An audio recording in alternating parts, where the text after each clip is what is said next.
Okay, it's 6:46. I call this meeting to order of the Howell Township Council. This is our regular meeting, September 19th, 2006. Penny, can you please read the opening statement and roll call? Let the minutes reflect that adequate notice of the holding of this regular meeting of the Howell Township Council was provided for in the following manner: by the posting of a copy of said notice upon the bulletin board in the Township Municipal Building on December 21, 2005, by the faxing of a copy of said notice to the Asbury Park Press, Tri-Town News, and Star Ledger for publication on December 21, 2005, by the filing of a copy of said form of notice in the Township Clerk's office on December 21, 2005. The public will be allowed to attend and will be allowed to participate pursuant to the Open Public Meetings Law. The public is reminded that civility and decorum will be maintained during the meeting. Any contracts awarded at this meeting or between now and the next meeting will be required to comply with the requirements of Public Law 1975, Chapter 127. In accordance with the Fire Prevention Code, be advised that this facility is designed with 3 emergency exits for your safety. The locations are as follows: upon exiting the meeting room, to the rear they are to your immediate left and immediate right, and at the front of the meeting room at the left of the dais. Furthermore, smoking is not permitted in the municipal building. Please take note that this meeting is being videotaped for possible future broadcast on Howell Township TV 77. A roll call: Mr. Malavey? Here. Mrs. Showmaker? I understand she may be on her way, just is running a little late. Mr. Tabasco? Present. Mr. Walsh? Here. Mayor DeBella? And I understand from Mayor DeBella he will not be here at all tonight. He's caught up in North Jersey in a work-related matter.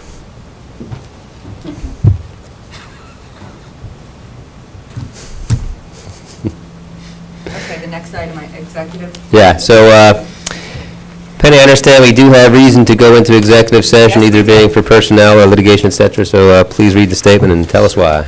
Whereas Title 10, Chapter 4, Section 13 of the New Jersey Revised Statutes require that the public shall not be excluded from any meeting of a public body unless a resolution authorizing such exclusion is adopted at a public meeting, whereas the Township Council of the Township of Howell has determined that such a closed meeting is required to discuss certain matters which are exempted from consideration with the public in attendance under New Jersey Revised Statutes 10:4-12. Namely, personnel, contract negotiations, and litigation.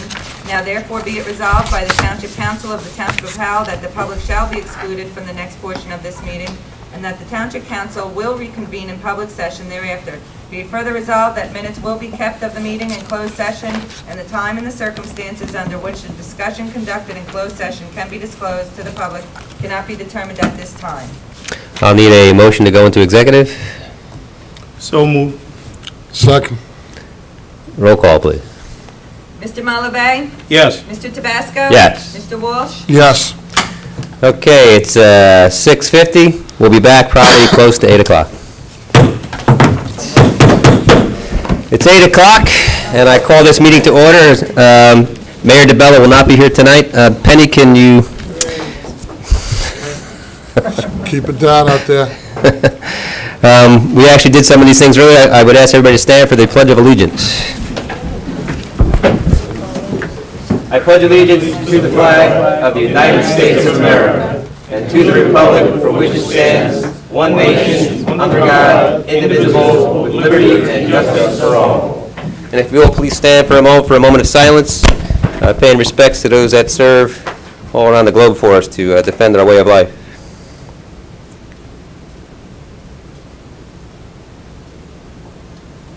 Okay, thank you. All right, this is our regular meeting. We had a workshop meeting a couple of weeks ago, the public participation meeting last week.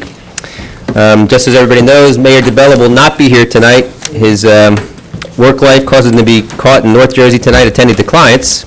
And Cynthia was here earlier, and I imagine she'll be back at any moment, but we do have a quorum, so we are starting right now. And as the first order of business, we have the minutes from the May 16th meeting. So fellow council members, please once again scan that real quickly, and then I'll need a motion in a second to approve or disapprove, etc.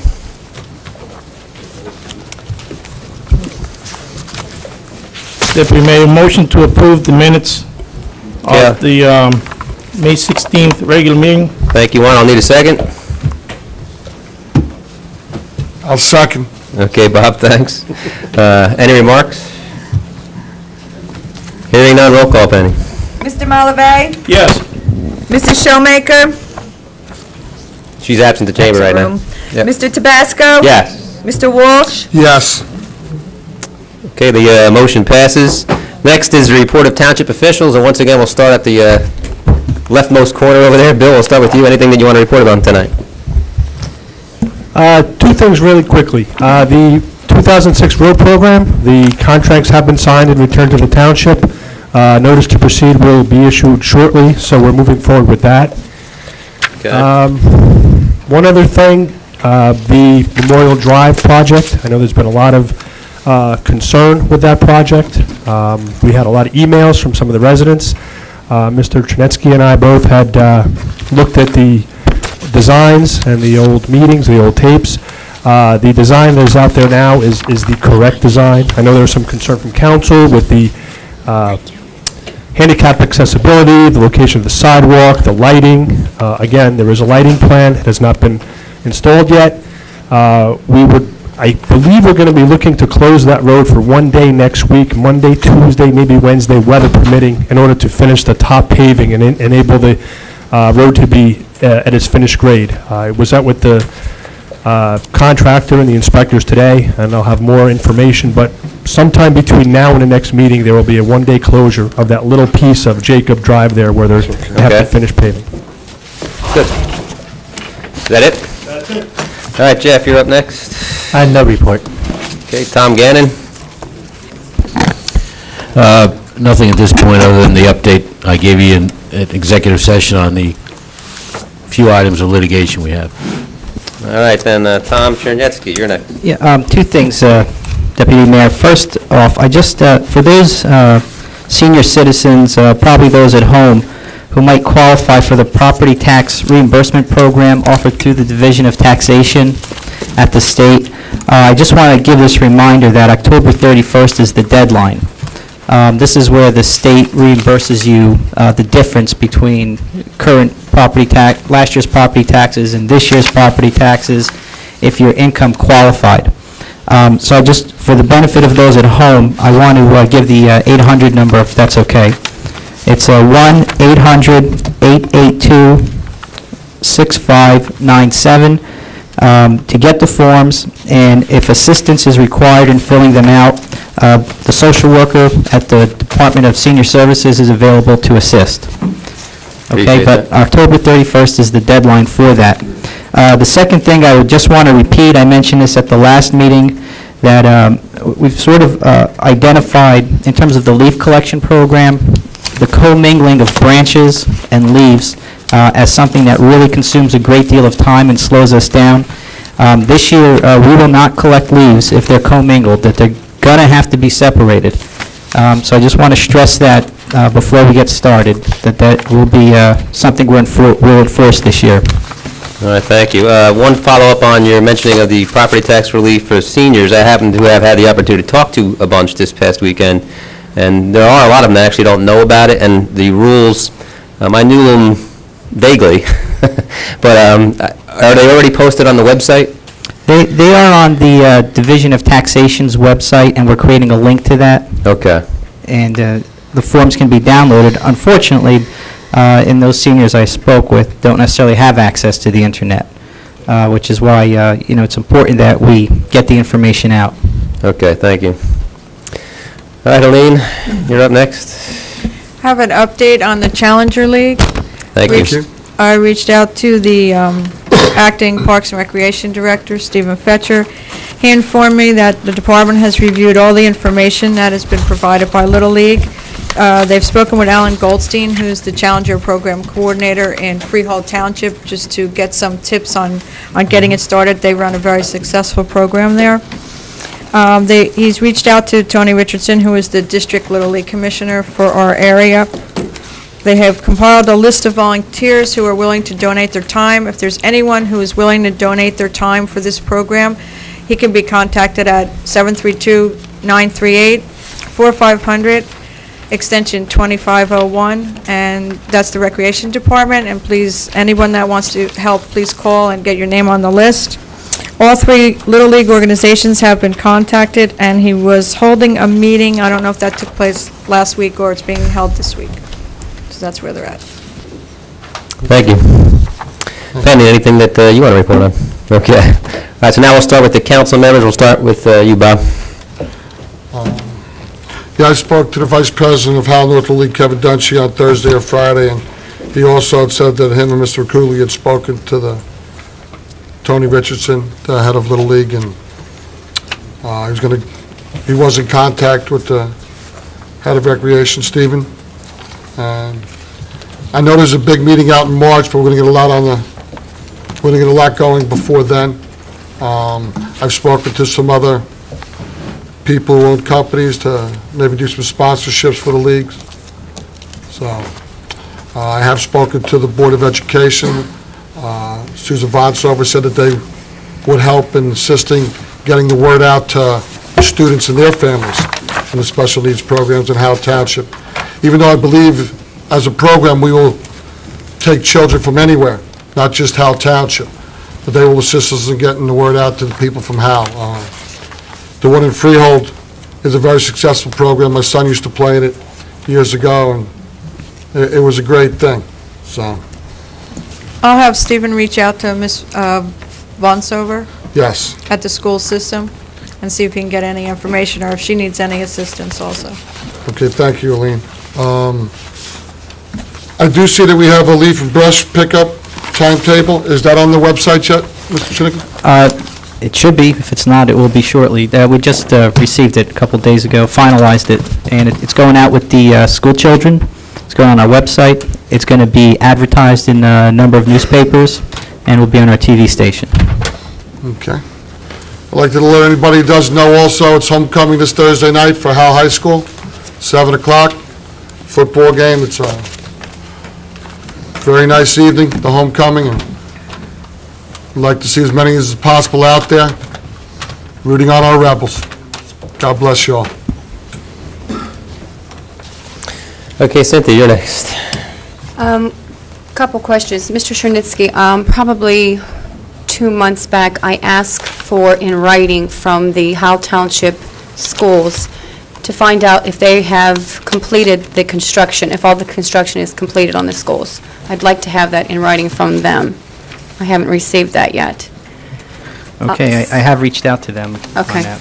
but You I'll just follow up on follow that. up. Second of all, where are we in relationship to my ongoing question with New Jersey American Water in equalizing our water rates for Howell Township? Have we had anything on that? I'll defer that to the solicitor who's been kind of handling this issue. The New Jersey American, we're in the process of going through the rate hearings. We've filed a number of exhibits and some written testimony with regard to that, and hopefully we'll be able to buttonhole the BPU with regard to the equalization of those rates. That dates back to our initial settlement with them, correct? My understanding is, looking at the file, that once they acquired a number of the local water companies, that was the idea. Okay. So we're actually working on that in the context of their overall rate increase process, which is now before the BPU. Tom, since we are in the midst of working on our Round 3 certification, I had an opportunity to read this just brief piece of information that was in, I guess, Asbury Park Press from the past chairwoman of that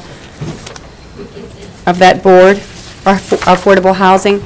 I don't recall any notes, anything that we ever received from that board. Maybe you can follow up to see if there any minutes were kept, because minutes might be helpful for us. Mrs. Migliaccio, she may have the minutes, or the township should have minutes that were recorded from those. My last thing that I'd like to speak about is that I've been very encouraged by Councilman Walsh's comments in some of the newspapers, in that he has some wisdom as to where we can save the taxpayers some money on either maybe bad decisions that we're making or decisions that we're not making. And as a seated councilman, I would ask that if he has a plan and could show us some numbers, I am open for all suggestions to save any taxpayer, any resident here in Howell Township some money. I know that you had mentioned back a few months ago when we were discussing the Haskapshook and the Pinnacle and the Harms property, that when we discussed when the Pinnacle property went up, that we had discussed that it was more than we had anticipated, and that there was funding that the township could possibly purchase that property without any funding to the, any burden to the taxpayers. So you are a seated councilman now. I would like not to wait, I know it's this, and I don't want this to be a political statement, but I know right now you're here, you've thrown out a lot of things that you feel like we aren't doing things, that we could do things better, or that you have a plan.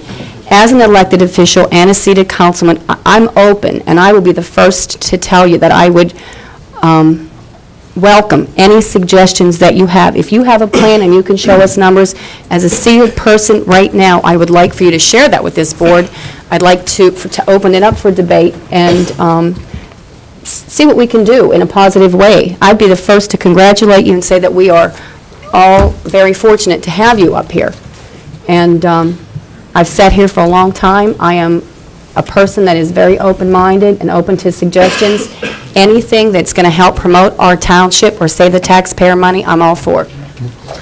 I'm all for it also. I've been speaking with our manager, Mr. Stanicki, asking if we applied for any monies for the harms tracker that we've already purchased. There is money out there. Colts Neck just recently, in conjunction with the state and the county, bought 108 acres and came up with $8 million from a joint effort. I told you in Upper Freehold Township, Cream Ridge Golf Course was bought by the state, I believe for $16 million, and they released it back to them for 5 years. So there is money out there, and I've been asking Mr. Chinicki, has paperwork been filed to apply for any of these grants or monies from the state or county, and he has assured me that they are in the works.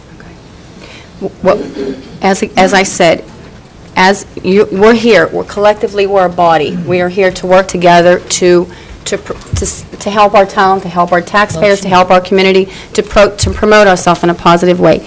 Anything that you can bring to this table in a way of a plan that's going to show us positive numbers, I'm looking forward to it. Absolutely.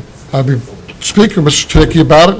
Well, I would like for us to just maybe have an open discussion, Mr. Chinicki, maybe you can set it on for the upcoming that Mr. Walsh can just carry us through maybe a program where he has a plan for us. We do intend on listing the harms piece for discussion in terms of applying for specific types of funding. There'll be a number of decisions council has to make at that point, but yes, we are working on an application, and we'll have a workshop. We'll workshop it with the council when we have to. Thank you. That's all I have. Before you go on, I will make one comment about what Cynthia just brought up, though. Some of the questions that Cynthia just raised are actually good debate topics in a political environment. This chamber, again, is really not intended to be a battle scene for, political stuff. So I want to interrupt you for 1 second. This has nothing to do with politics. No, I didn't. Oh, I just want to let you, I want that for the record. Mr. Deputy Mayor. Yes. Mr. Councilman Walsh is a seated council member. I think that we owe him the respect. If he has a plan for this community, he is now a seated councilman. I would ask that we work the issue, work together to create a positive atmosphere. I don't want to wait for another year. I want to wait. If he has suggestions and it's going to save this town a lot of money and tax dollars, I'm all for opening up to his suggestions. I took no offense on it as a political statement at all. Thank you. All right, Juan, you're next. Thank you, Deputy. Just a couple quick things. Well, maybe one of them is not so quick, but I'll try and hurry up as much as I can. Take your time. I was at the Recreation Advisory Committee meeting last week, and a couple of many things were discussed, but a couple of them that I think we should mention. It was brought to my attention by Steves, who is the new Director of Parks and Recreation, He's the acting That- director. active, stand corrected, that we do have a park attendant at Echo Lake that is going to be there Monday through Thursday from 12 to 9 p.m. Also, he's working on trying to get somebody in there on Fridays. As of last week, that has not been confirmed. Also Saturdays, he also has a park attendant there from 10 to 4 on Saturdays. So I'm just want to welcome and encourage people to participate and visit that site, because it is a beautiful park for all of us to enjoy, and we should be there taking advantage of that facility.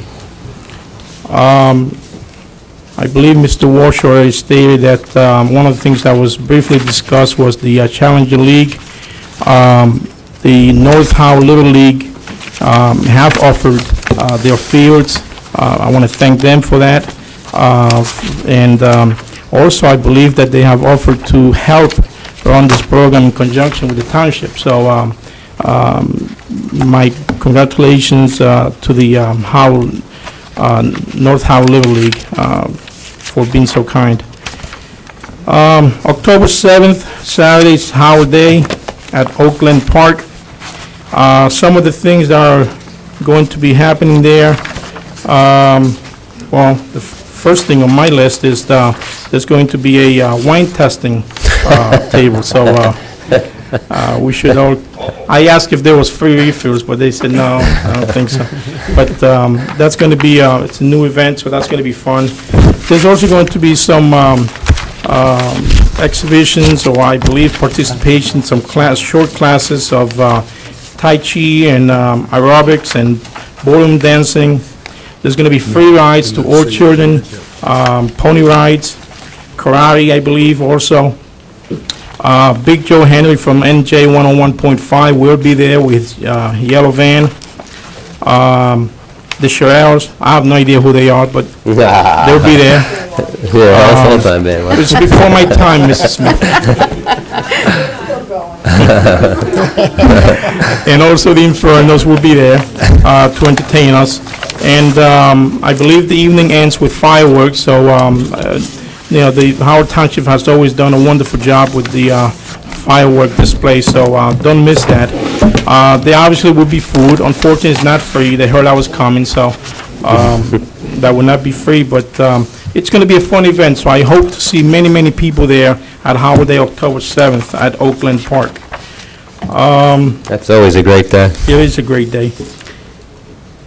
They also discussed, and this is for the council to consider, they want to have a confidential medical release form be included as part of the application process for all the leagues. Right now, some leagues may require that. Yeah, no, as part of soccer their, and basketball, I know, do. I know that some of the soccer leagues, I don't know that all of them, I don't know about softball and so forth, but I think we should find out, Mr. C, if we could find out from all the leagues if this is part of their process, application process, to have a confidential medical release form for their children that are playing.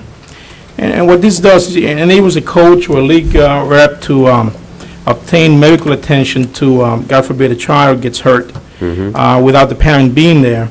Now, there's exceptions, obviously, if a child goes, or anybody goes to the hospital and it's an emergency, God forbid a kid is bleeding or something, they will take care of them. They put a Band-Aid on them. But it would be best if this become like a uniform or a unified township ordinance. I like to do this to an ordinance, basically, so that all of the leagues comply with this and make this part of their application process.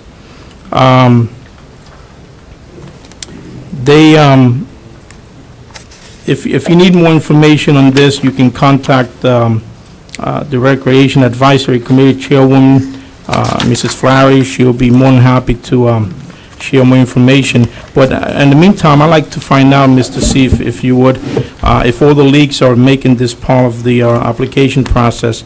And even if they are, I think that we should make it official and put it into an ordinance so that it's not optional, it's mandatory. I think it would be a good thing to have put in place.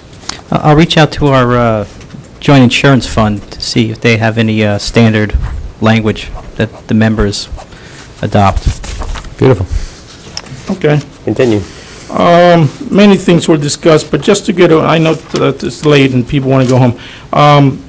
Just to the residents of Freewood Acres, I like to say something because what has transpired in the last few weeks, I think there's been a lot of rumors and a lot of comments made. And I think it's important to those residents to know that this mayor and council is committed towards building the best park facility that we can, that they so badly need and deserve, basically. Unfortunately, this process does take longer than we would like to see, so I share your frustration with that. There's also been comments made to me about, well, you know, this has been going on for 6, 8, 10 years. Previous administrations have, I can't comment on that, obviously, in all fairness to them. I can only tell you that when this was brought to my attention about approximately 3 years ago, maybe a little bit longer, 3+ years, I brought it in front of this council, and they supported it. They agreed to fund this project. We put $100,000 aside in capital funds towards this project. Now, these monies did not become available to us or to the township until the end of '04. So moving forward with this, you know, we've had some land acquisition that we've had to do. We've had some, you know, obviously that took some time with negotiating and so forth. Then the transition of the new township manager, you know, that when Mr. C came on board, he felt that we should include the residents in that area in this process, and we all agree with that. So that obviously we took a step backwards, hopefully to make things better for them and for all the residents in that community, and not just in the community, because there is a Howell Township, or it will be a Howell Township Park, so anybody can attend and enjoy. I will tell you that also there's been some comments, and I just want to get this clear, because since day one, the Recreation Advisory Committee they have been behind this project. They supported it. This group of non-paid volunteers have spent many hours debating this issue and recommending and supporting to this council. We value their opinion, we value their recommendations, and I think that any comments that have been made towards the Recreation Advisory Committee as it refers to this project are unfounded. These people they want to do nothing but help. That's what they're there for. So I just want to get that clear, that there is no hidden agendas, that there is no member of the Recreation Advisory Committee that it's against this project. We all support it. We need to get this park done as quickly as we can. We're obtaining, hopefully we apply for grants to obtain additional funds to make this park even a better facility than we were anticipating on building. So again, Freewood Acres, we're with you. We're going to give you your park that you deserve and need, and just have a little patience. Deputy, that's all I have for right now. Okay, Juan, thank you. Cynthia, you did have one more thing to report on? Yeah, one more quick statement. Jeffrey, in my packet, I received, and maybe this doesn't belong to me, voucher for Mrs. Smith's 2 bills. Oh. For resolution?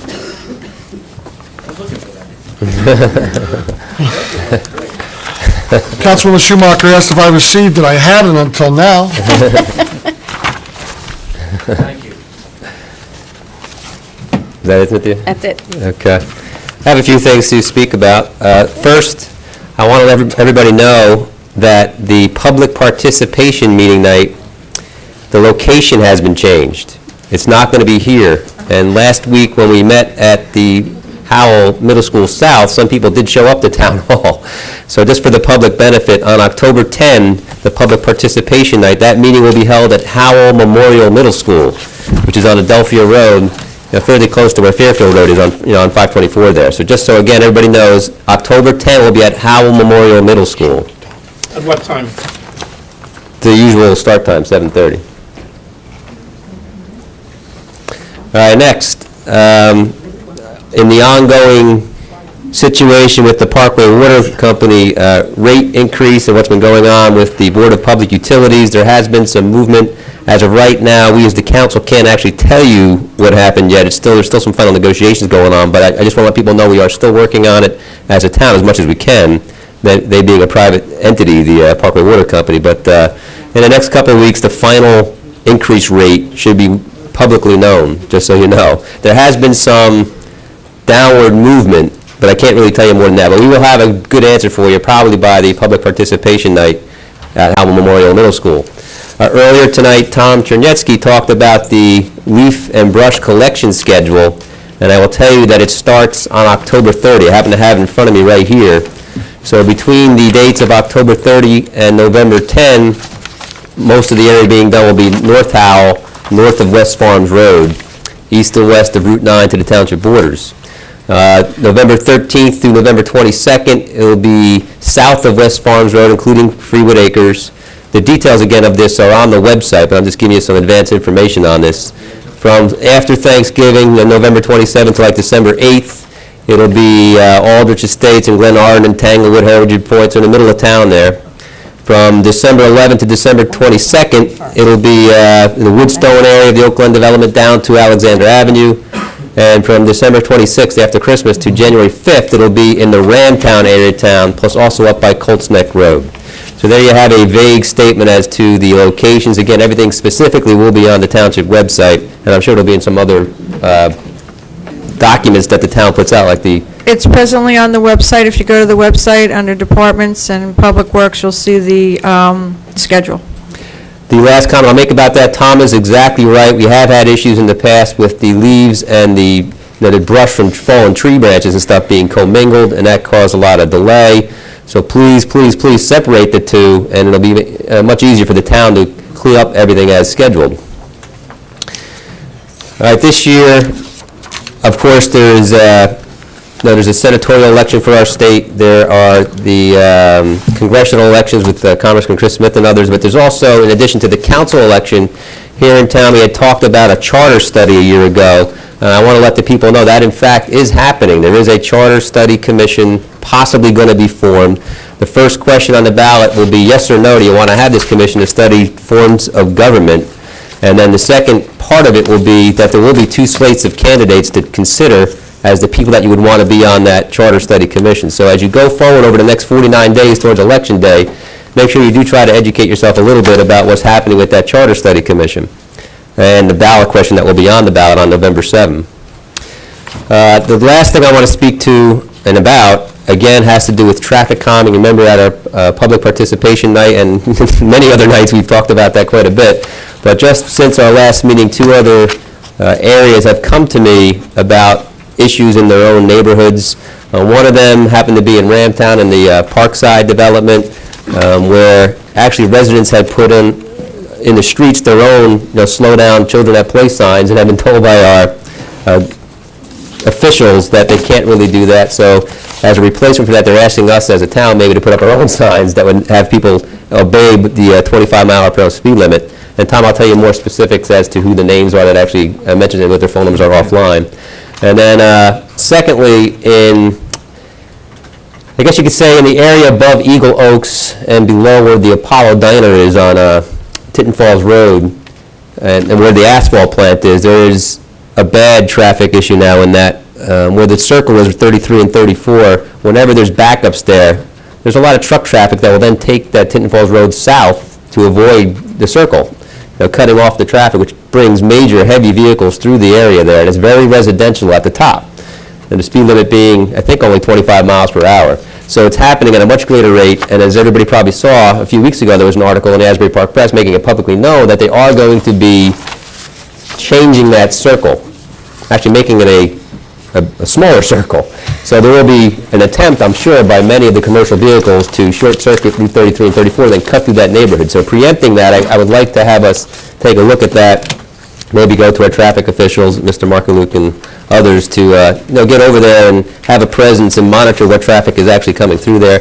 I know that there was a monitoring device put there, which people tend to obey when they see that it says that you're going 40 miles per hour in 25 mile per hour zone. However, the battery, I think, died after a couple of days, so it stopped having an effect, actually, on the people slowing down. Separate from the traffic calming that needs to be done in that area, there was an issue with regards to Ernesto. There was a storm there, and I know some people are here tonight, and I'll let them speak more about it when they have their turn during the public session. But lines actually went down, and it's been quite a while, actually, since Ernesto went through, and some of the cable lines, I guess from Cablevision, are actually still only 4 or 5 feet off the ground, and now we're almost 2 weeks later. So I'm not sure if we were aware as a governing body, but we should call some markers on Cablevision to get over there and fix those lines. Kids can actually grab them and pull them down if they wanted to right now. And Tom, I know you had met with the BPU of Cablevision for other reasons, but if you have some names that you can call and see if they can help out there, that would be greatly appreciated. And then also there was some clearing done, possibly by the asphalt plant or some of the other businesses in the back there as a result of that storm. And when they took care of the brush and the trees and stuff, it left what used to be a nice buffer kind of open. So first of all, it still needs to be cleaned up a little bit, and we have to find out who's really responsible, whether it's the utility companies or ourselves. And then secondly, how do we put back a buffer? And we do have this Shade Tree Commission, and maybe we can tap into that right now once the money start coming in from the developers as they start fulfilling their site plan obligations. But that has to be looked into as well. And there are people here tonight, I know, that will speak to this in much more detail later during the hearing of citizens, but I wanted to get it on record first right away. So with that, unless anybody else has something else they want to report on, we'll end the report of officials and now move into the hearing of citizens. What I will say as we get into this, there are about 14 or so speakers tonight, and just continuing with what our mayor has done as chair, I'll do this also as chair tonight, is that those names that I recognize that have not spoken before, I'm actually going to put up to the front. There's only 2 of them tonight, and then we'll continue as it was ordered afterward. So the 2 names that will come up first, just to let you know, will be Robin DeCorso and Suzanne George, who I think are actually together tonight to talk about the same issue. And after that, we'll go right back to the way it's listed on this sheet, which will be you, Abe, and then Marie, and then on Barbara, et cetera. So the first person to speak tonight will be Robin DeCorso. And as everybody does come up, I'll remind you of the protocol, and I'll state your name and your address, tell us what you want to speak about, and what actions you might want the council or other officials here in town to take. So welcome. First of all, have a seat and be relaxed, and then speak right into the mic. It's now 8:35. We'll try to go for an hour, so folks, as you come up, try to stick within that 5 minutes. If it's a really significant issue, we may let you continue, but try to get all your comments in within 5 minutes. All right, you have the floor. I'm Robin DeCorso, 63 Tinton. Pull that mic actually a little closer to you so everybody can hear out in the back, and it records on the system. I don't know if it does. Let's move in. Does it pull out further? You can pull it out. Pull the wire, yeah, right. there you go. I'm Robin DeCorso, 63 Tinton Falls Road. Okay. I only moved in 7 months ago, and I'm not as frustrated as the 21 years people that have been there, but it's a very, very big problem, the trucks coming down that road. Recently, there's been more kids moved in that neighborhood as people that have been there for 21 years that are elderly now that can't get across the street to their mail. I've talked to Peter about it. I've talked to different officers about it, and although they have made the attempts, it's just not enough. Something permanent needs to be done. I do want to present you with a petition that we had drawn up, and but we really just wanted it on the record to let everybody know, because I think it's a street that... You give that right to Tom.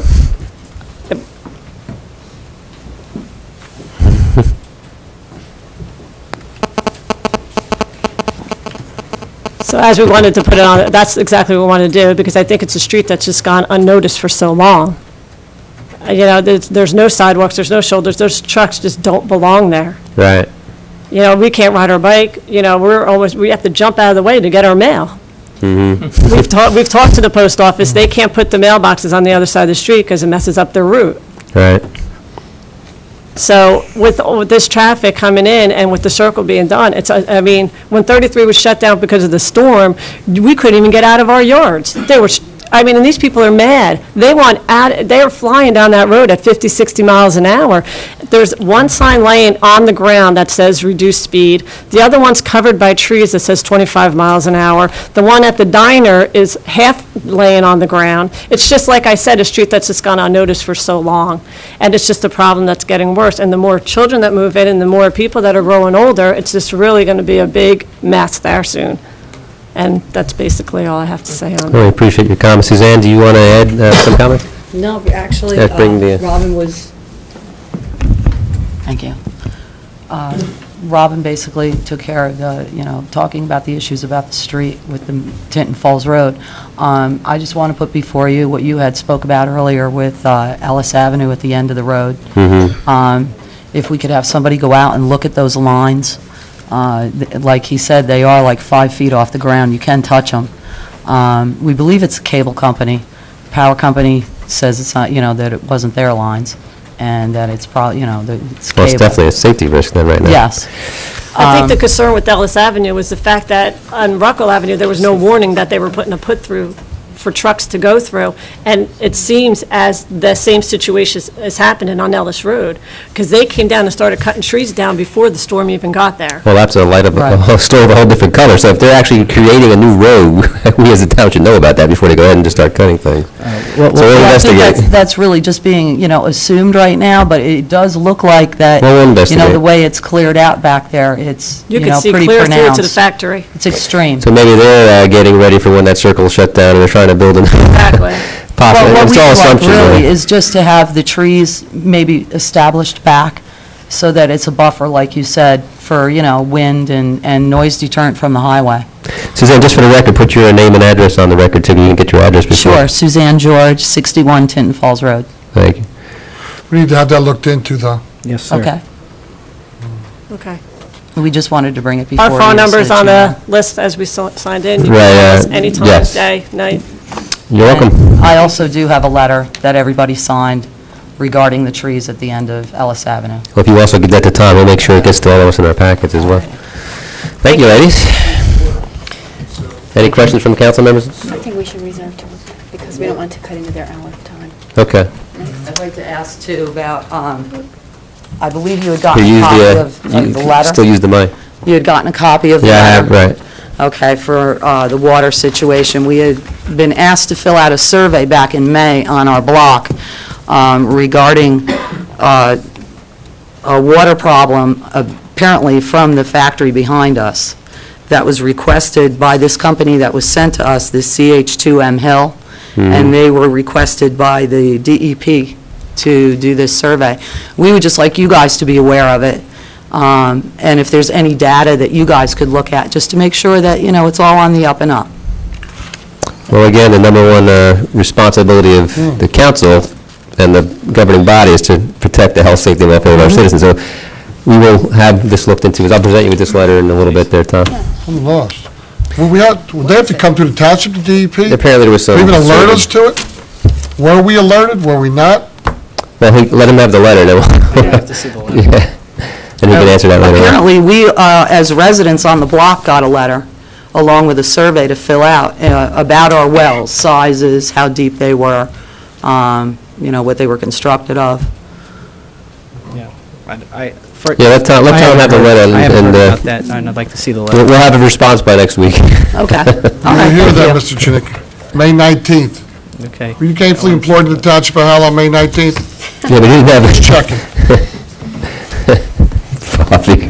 Thank you, and that's it, thank you. All right, next is Abe Maggot. Abe, you're up. Well, if Marie is here, I think he might, I'd like to swap because he wants to go first. Right, she was next anyway, yes. Okay, Marie, you're first. Maybe they want to join each other. You want us to come up together? You can come up together like the last two did. And join us together. I state your name and address and what you'd like to speak about and what you want us to do, and then continue. Marie Calderon, 45 Mariners Cove, Hi, Freehold, Marie. New Jersey. I'm here about Moore's Landing. As you know, I've been coming to the meetings. I originally came, I wish the mayor was here because I can't quote anything he has said, but he's not here. Anyway, I've been coming to the meetings asking for your help in understanding how things work about basins. I was told that you have no clear set precedent as far as basins go. The basin was going to be approved without going anywhere. When I come to you, if you can recall or go back on the minutes, I said that the state said it has to go somewhere, where I wasn't too sure. And I know you weren't sure. You were going to look into where the basin should go. Right. Now, I think, first of all, as a township, you should have a clear precedent in building basins, where they go, especially between townships. Now, I live in Moore's Landing, and I love Moore's Landing. I'm there 21 years, great people. I know doctors that live in that I work Nice with, community.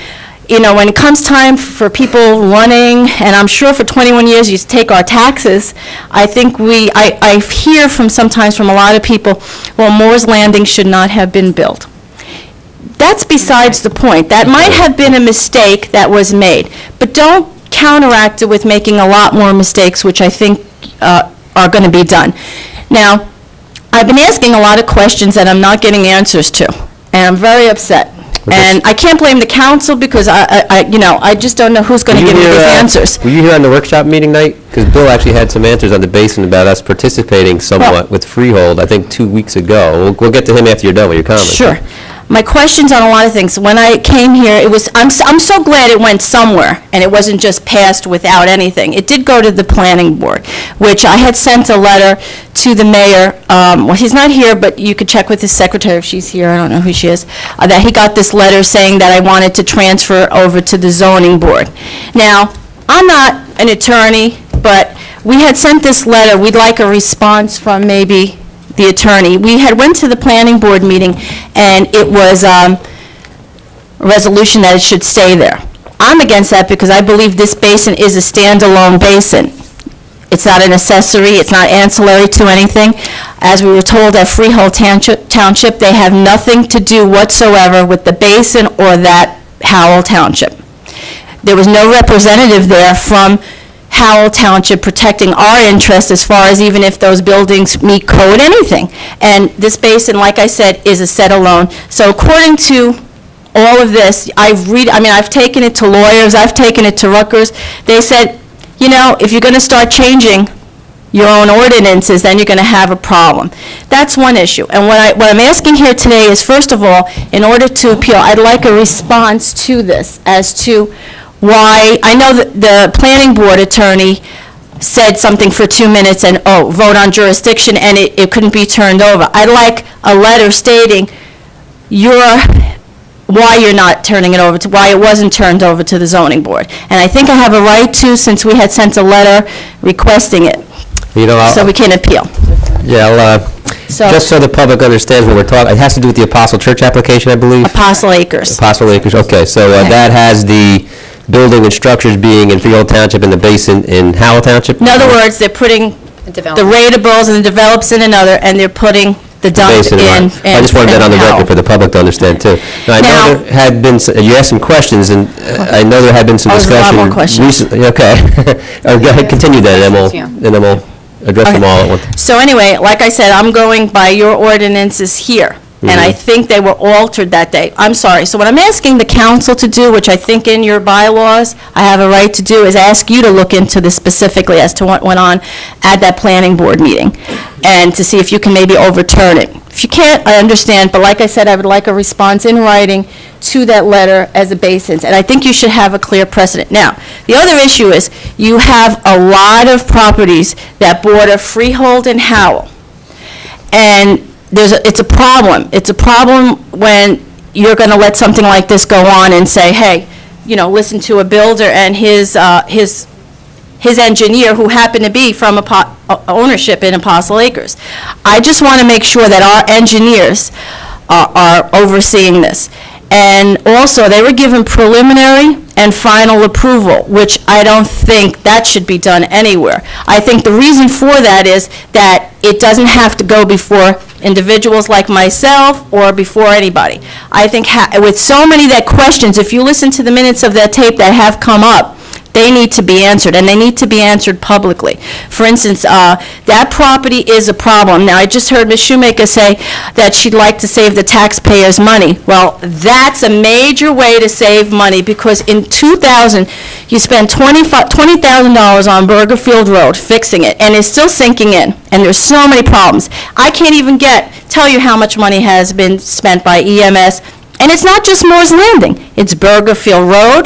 Now, if these builders get their way, and I think we sent them a clear message at that planning board, there's going to be a lot more issues, because they're planning to build on Strickland. You know, all that farmland that's land, they're just waiting. Now, this property they've been trying to build on going back many years. I think there's a 9-year limit that you have to do something about. Some of the papers I had in front of me with the county, 2004, they haven't even applied for subdivision since 2004. There's a lot of issues here that have to be answered. One, for instance, there's talking about giving some property dedication. Who's going to take care of the basin? It's in Howell. So now they're saying Freehold, at this meeting, Freehold's taking care of the basin. Well, where do you have that in writing from Freehold? You're taking the word of a builder and his attorney. I want to know who's been talking between, and I want to read something here to you that's right out of unless this has changed. It says here, any lands which are proposed for dedication to the Township of Howell for any public purpose in conjunction with an application for development shall be subject to approval and acceptance by the Township Council of Howell. There shall be no presumption of acceptance, nor shall any acceptance be final or effective unless and until it is conducted by written and duly adopted resolution of the Township Council of the Township of Howell. So we need to know here, we have a public right to know who's making, not deals, but whatever you call, who's talking to Freehold. There was no representative at these meetings.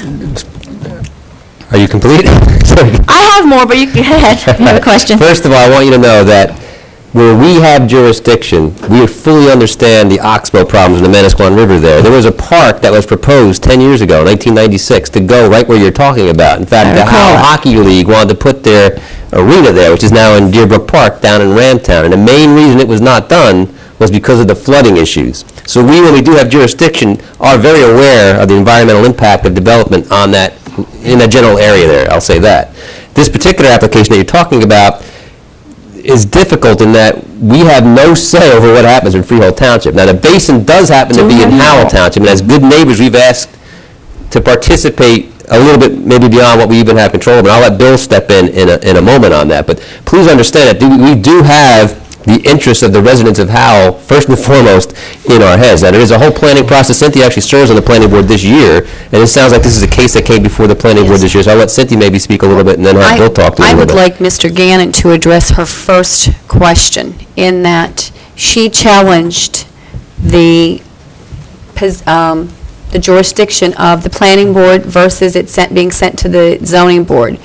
Our planning board attorney, Mr. Cachero, said that, as per what he had reviewed, that the jurisdiction belonged at the planning board level. Who determines that? I mean, Tom, when she challenges it, he instructed all of us that it was reviewed, and it was in his opinion, his legal opinion, that it belonged at the planning board, and he justified his reasons. Right. My understanding is Tom, speak into the mic a little more. my understanding for that rationale is that it's a basin serves as infrastructure, and as infrastructure, it's a capital project, and that is strictly within the jurisdiction of a planning board. That's what he said. Not according Could to the case this, be if made you to read the this. jurisdiction of a zoning board? Zoning board doesn't review capital improvement projects. So it didn't come in as as a use application. It I came believe, in. no, it didn't, yeah. You're wrong Let there. Tom have his say, and you can rebut for a minute. Well, I'm just telling you what my conversations with Ron, but Bill, do you recall how it got to the board? Was it an application for a specific use? Again, there are quite a few questions that you do raise, and some of them were discussed at the planning board level, some were done at land use. We had discussed some here at council, and it is a very complex issue because the the owner owns parcels in Freehold as well as Howell, and initially it was going to come in as development in Freehold and in Howell and a basin in Howell. And then as a a cluster option or some other option to create open space or something along those lines. No, I believe they told him it wasn't feasible, and they put the Well, let housing Bill there. finish, then we'll give you a chance Well, to... again, it was a freehold application, and Right. again, it went into both townships. Correct. And they would have had to appear at both boards because it Right. did. Then as it came further down, again, it was a freehold application, specifically how it became a development in freehold and a basin, specifically in Howell, had something to do with open space and other areas to be dedicated, let's say, to the county or the township, That was something not brought along up. those lines. And that's when it becomes complicated. I think this whole situation is complicated, and I think, mind you, I'm going to be here for a long time, because there's 3 other properties that are pending, that I find out because I know from people that, I work in freehold, I know people that are coming up before you, so you have to set a precedent as what you're going to do between townships, and I think this belonged in the zoning board, and I don't think the answers were sufficient here. I think you even have questions as to if it's that complex, it shouldn't have been given preliminary and final approval. I mean, even if you wanted to say, hey, go with preliminary approval, at least we have the option of going to these meetings and fighting and still seeing that they're overlooked. By doing this, it's like, that's it. And I just want to tell you, that's not it, because I want a letter, like I said, to what your determination was based on your ordinances, unless they've changed overnight, I don't know. I'm this- assuming that the major question was the jurisdiction for the basin? Is that, okay, and your position is that it should have been before the Board of Adjustment? In Howell. In Howell. And what was the basis for that position? It's a standalone basin. It's not an accessory ancillary to anything else. The other issue is in Freehold Township, where we were told that does not matter to them. There has no been talks between them. It's not of their concern. So, Therefore, all right, so the why is it even like- The position before the Board of Adjustment is based on a supposition that it's not a use that's allowed in the zone? Yes, exactly. And that they would need a use variance in order to place it there? They would need a lot more things than that, and Let me ask you this, based on what you know of the project, is that the natural area for the basin to be put in? No. There's other alternatives where the basin would I go? believe so, yes. Is that based on engineering or just based on anecdotal evidence? I think at one of the meetings, if I can bring minutes in from Freehold, they could have built the basin in Freehold as well. Okay. So I have a lot of basis for this. I've looked over your ordinances, and I've had attorneys look at it. None who work specifically for me, but I can put them on record or naturally, letters for you. If in fact say for instance, the Keep property the was... points, Maria. We'll have them investigate. I like it in writing. It would have been in front of the planning board. Yeah, I like it in writing, like I said. Another issue is, this is a problem that, you can go anywhere, and people will tell you Moore's Landing, Burgerfield Road, it's still sinking in. Have you been down there? Burgerfield Road, yeah. It's sinking in. That's Point of Woods, it houses a lot of developments.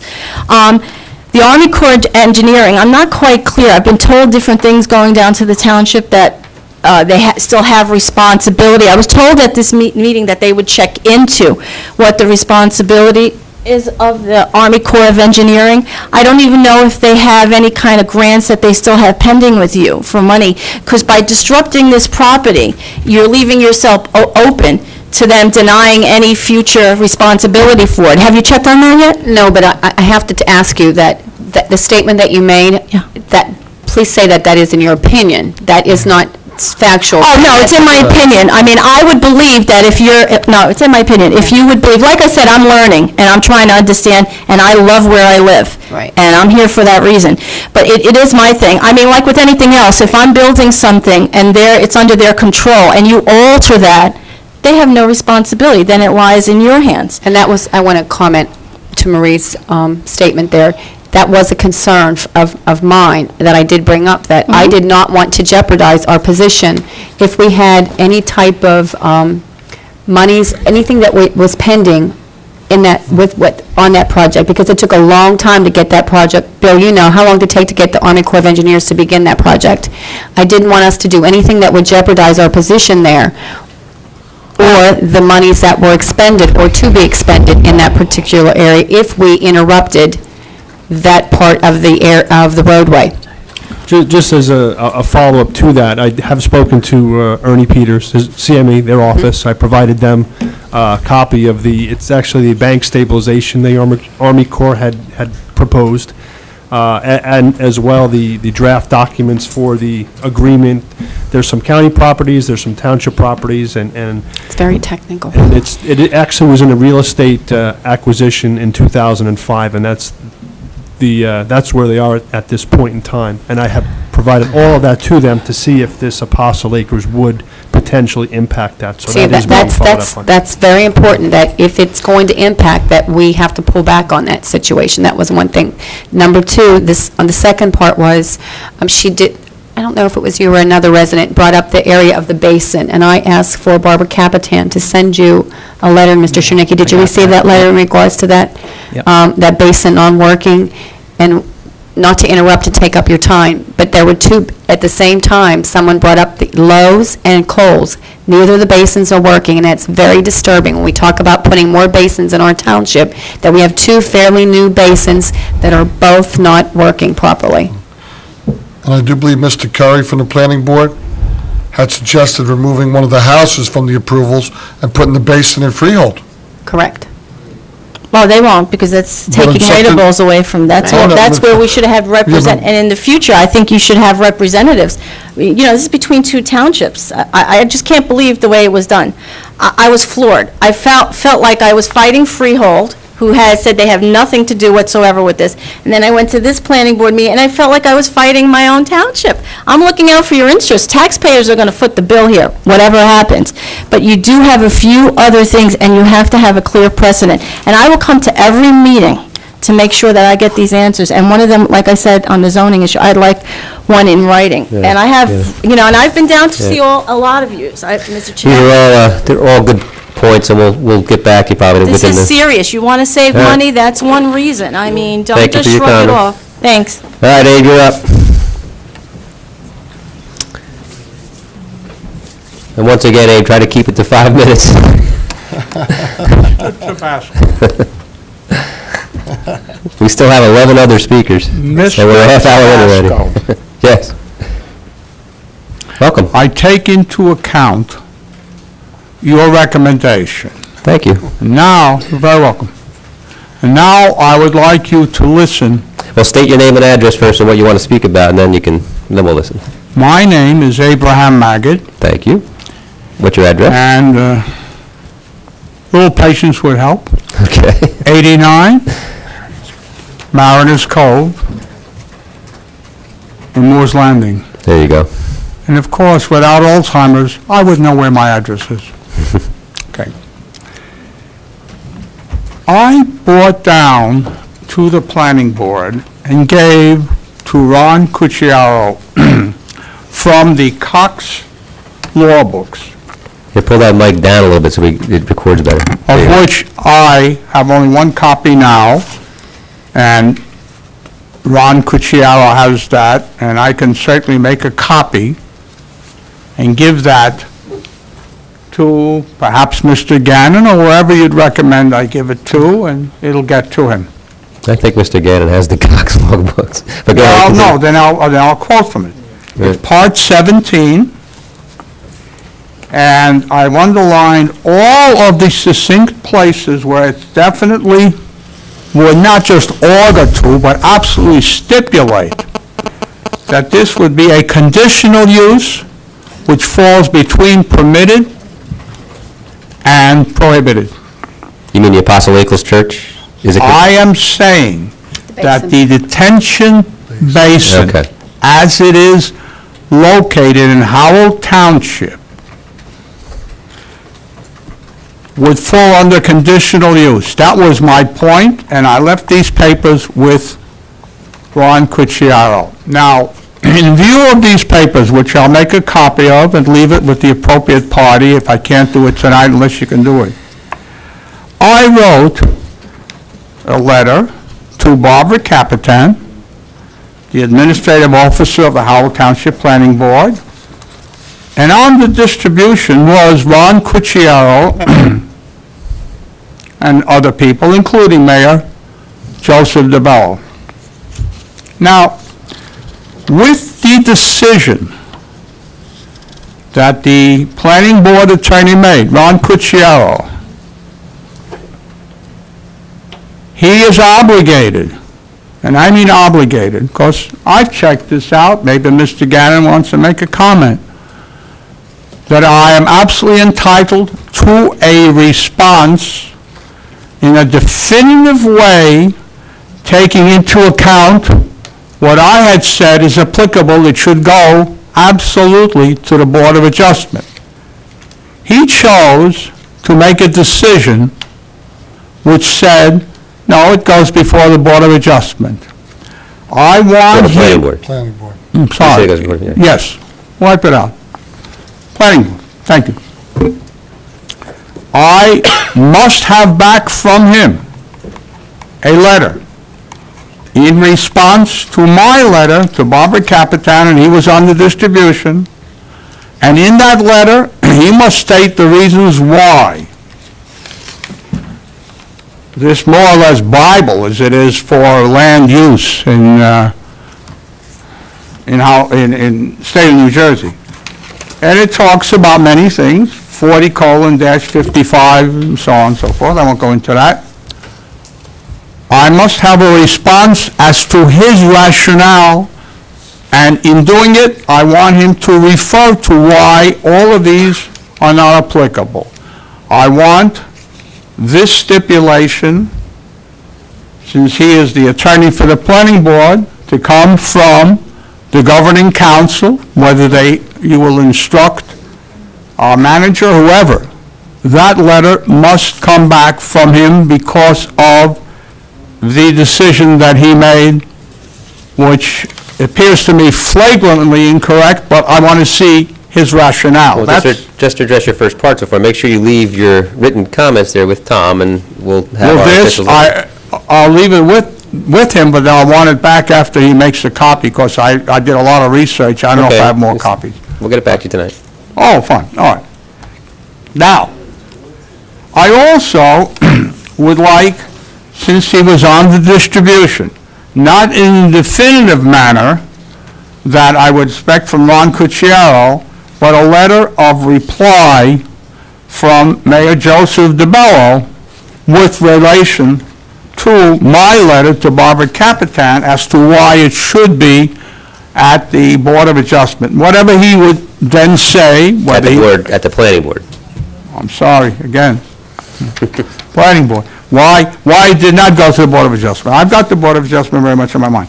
So those letters I would want, and I would want them too sweet, because not to elongate these things, these people receive final approval, and maybe a lot has to be done. Now... All right, so we'll do that for you. Yes, thank you. Now, I left tonight my letter here to Thomas Zanicki, the Howell Township manager, in relation to this detention basin. And I have some copies. I can leave it with yourself as deputy mayor, or if you want to pass this on to Mr. DeBello, the mayor. We'll give it to Tom again, and he'll make sure it gets in all our packets. All right, that's fine. And what it basically says, and Tom is going to read it, I'm not going to read the whole thing, is... It's just getting a little noisy, and it's getting hard to hear Abe, so everybody please take your sidebar conversations. I thank you, Mr. Tabasco. Appreciate that you can hear me. What this letter says, summing it up, is... I want to know, I mentioned Ernie Peters since he's the engineer for the planning board. I want to know the exact details, not just he would take it from what Apostolakis says, but his calculations, that due to the present configuration of this detention basin, the total volume in cubic feet of water would hold, and also they're going to raise it rather than make it longer, and by what they propose with that new additional height, as the Ernie Peters, the engineer for the planning board, would then say that it is because they have said they would double the size. That's their language. I want that calculation stipulated back to me in a letter. All right, so noted. Continue. And, well, just a moment. And when I say I want the details, not just the word volume, I want to know the dimensions as they are, that is the walls in the bottom, and also the dimensions in what they propose to do. All right, now, because this detention basin was not increased in length to be double the size, and I very closely went through the fact of the topography line going to the north of the basin stayed at the appropriate height of 83 feet. There was no problem whatsoever in doubling it. But they took a hard line and said, no, we'll raise it. Now, when you raise it, they said they'd raise it about a foot or 14 inches, whatever's involved that would make twice the volume of holding water. That now means a berm would have to be placed there. Now, this berm that is placed there, again, I want to know everything, and I mean the material, I understand clay, earth, whatever it is, whether it has internal structures even, everything, the angle of the berm, everything written to me by a letter by Ernie Peters after he has reviewed it, not taking their word, as to what they propose that berm to be. Hold this thought for 1 second. Is this an application that's already been approved? I heard it was preliminary and final. So all this is now open public record stuff. You could actually come and request it. I am saying to you tonight, but you can get every question you're asking so far is actually public information right now. I am saying to you tonight at the council, in order maybe to facilitate my, in advance, coming down, to pass this on to the manager. Well, you've already stated that you have it all written out, all your questions, correct? Well, just a moment. Would you have them all written out right there? No. I have notes to myself. This is a letter. No, the letter to Mr. Zanicki did not include what I just said. It included what I said before. And I'm proceeding to other additional items. But I am saying, I want the council to be fully aware that I have the right to have a letter back. And I want the council so instructing, whether it's Mr. Zanicki, so I don't have to keep calling CME and say, hello, can I talk to Mr. Peters? And, he's at a meeting, so on. It's the responsibility of the council to see that this will be provided to me by the engineer after he makes his engineering determinations, as he gets new information as to the configuration. I want that done in the greatest of detail, including the materials and what might go into the berm. Now, the reason, I'll tell you now, had this been at ground level, well, we'd never have to worry of what could happen year after year, and I'm going to get to that point in a minute. Dave, you're now, just so you know, you're now 14 minutes into your discussion. I know that. I'm aware of that. We still have 10 other... All of these things are critically important. Well, what I would ask for you to do, we understand that, and we want to be responsive to you, is to note this down and get it into the hands of our officials so they can then act on it. No, I want this on record here at the town council. Let's get after it. Right. Okay, here we go. Now, I'm not going to go further into then. If it were ground level, we wouldn't have the question of the berm. Now, another thing has happened here.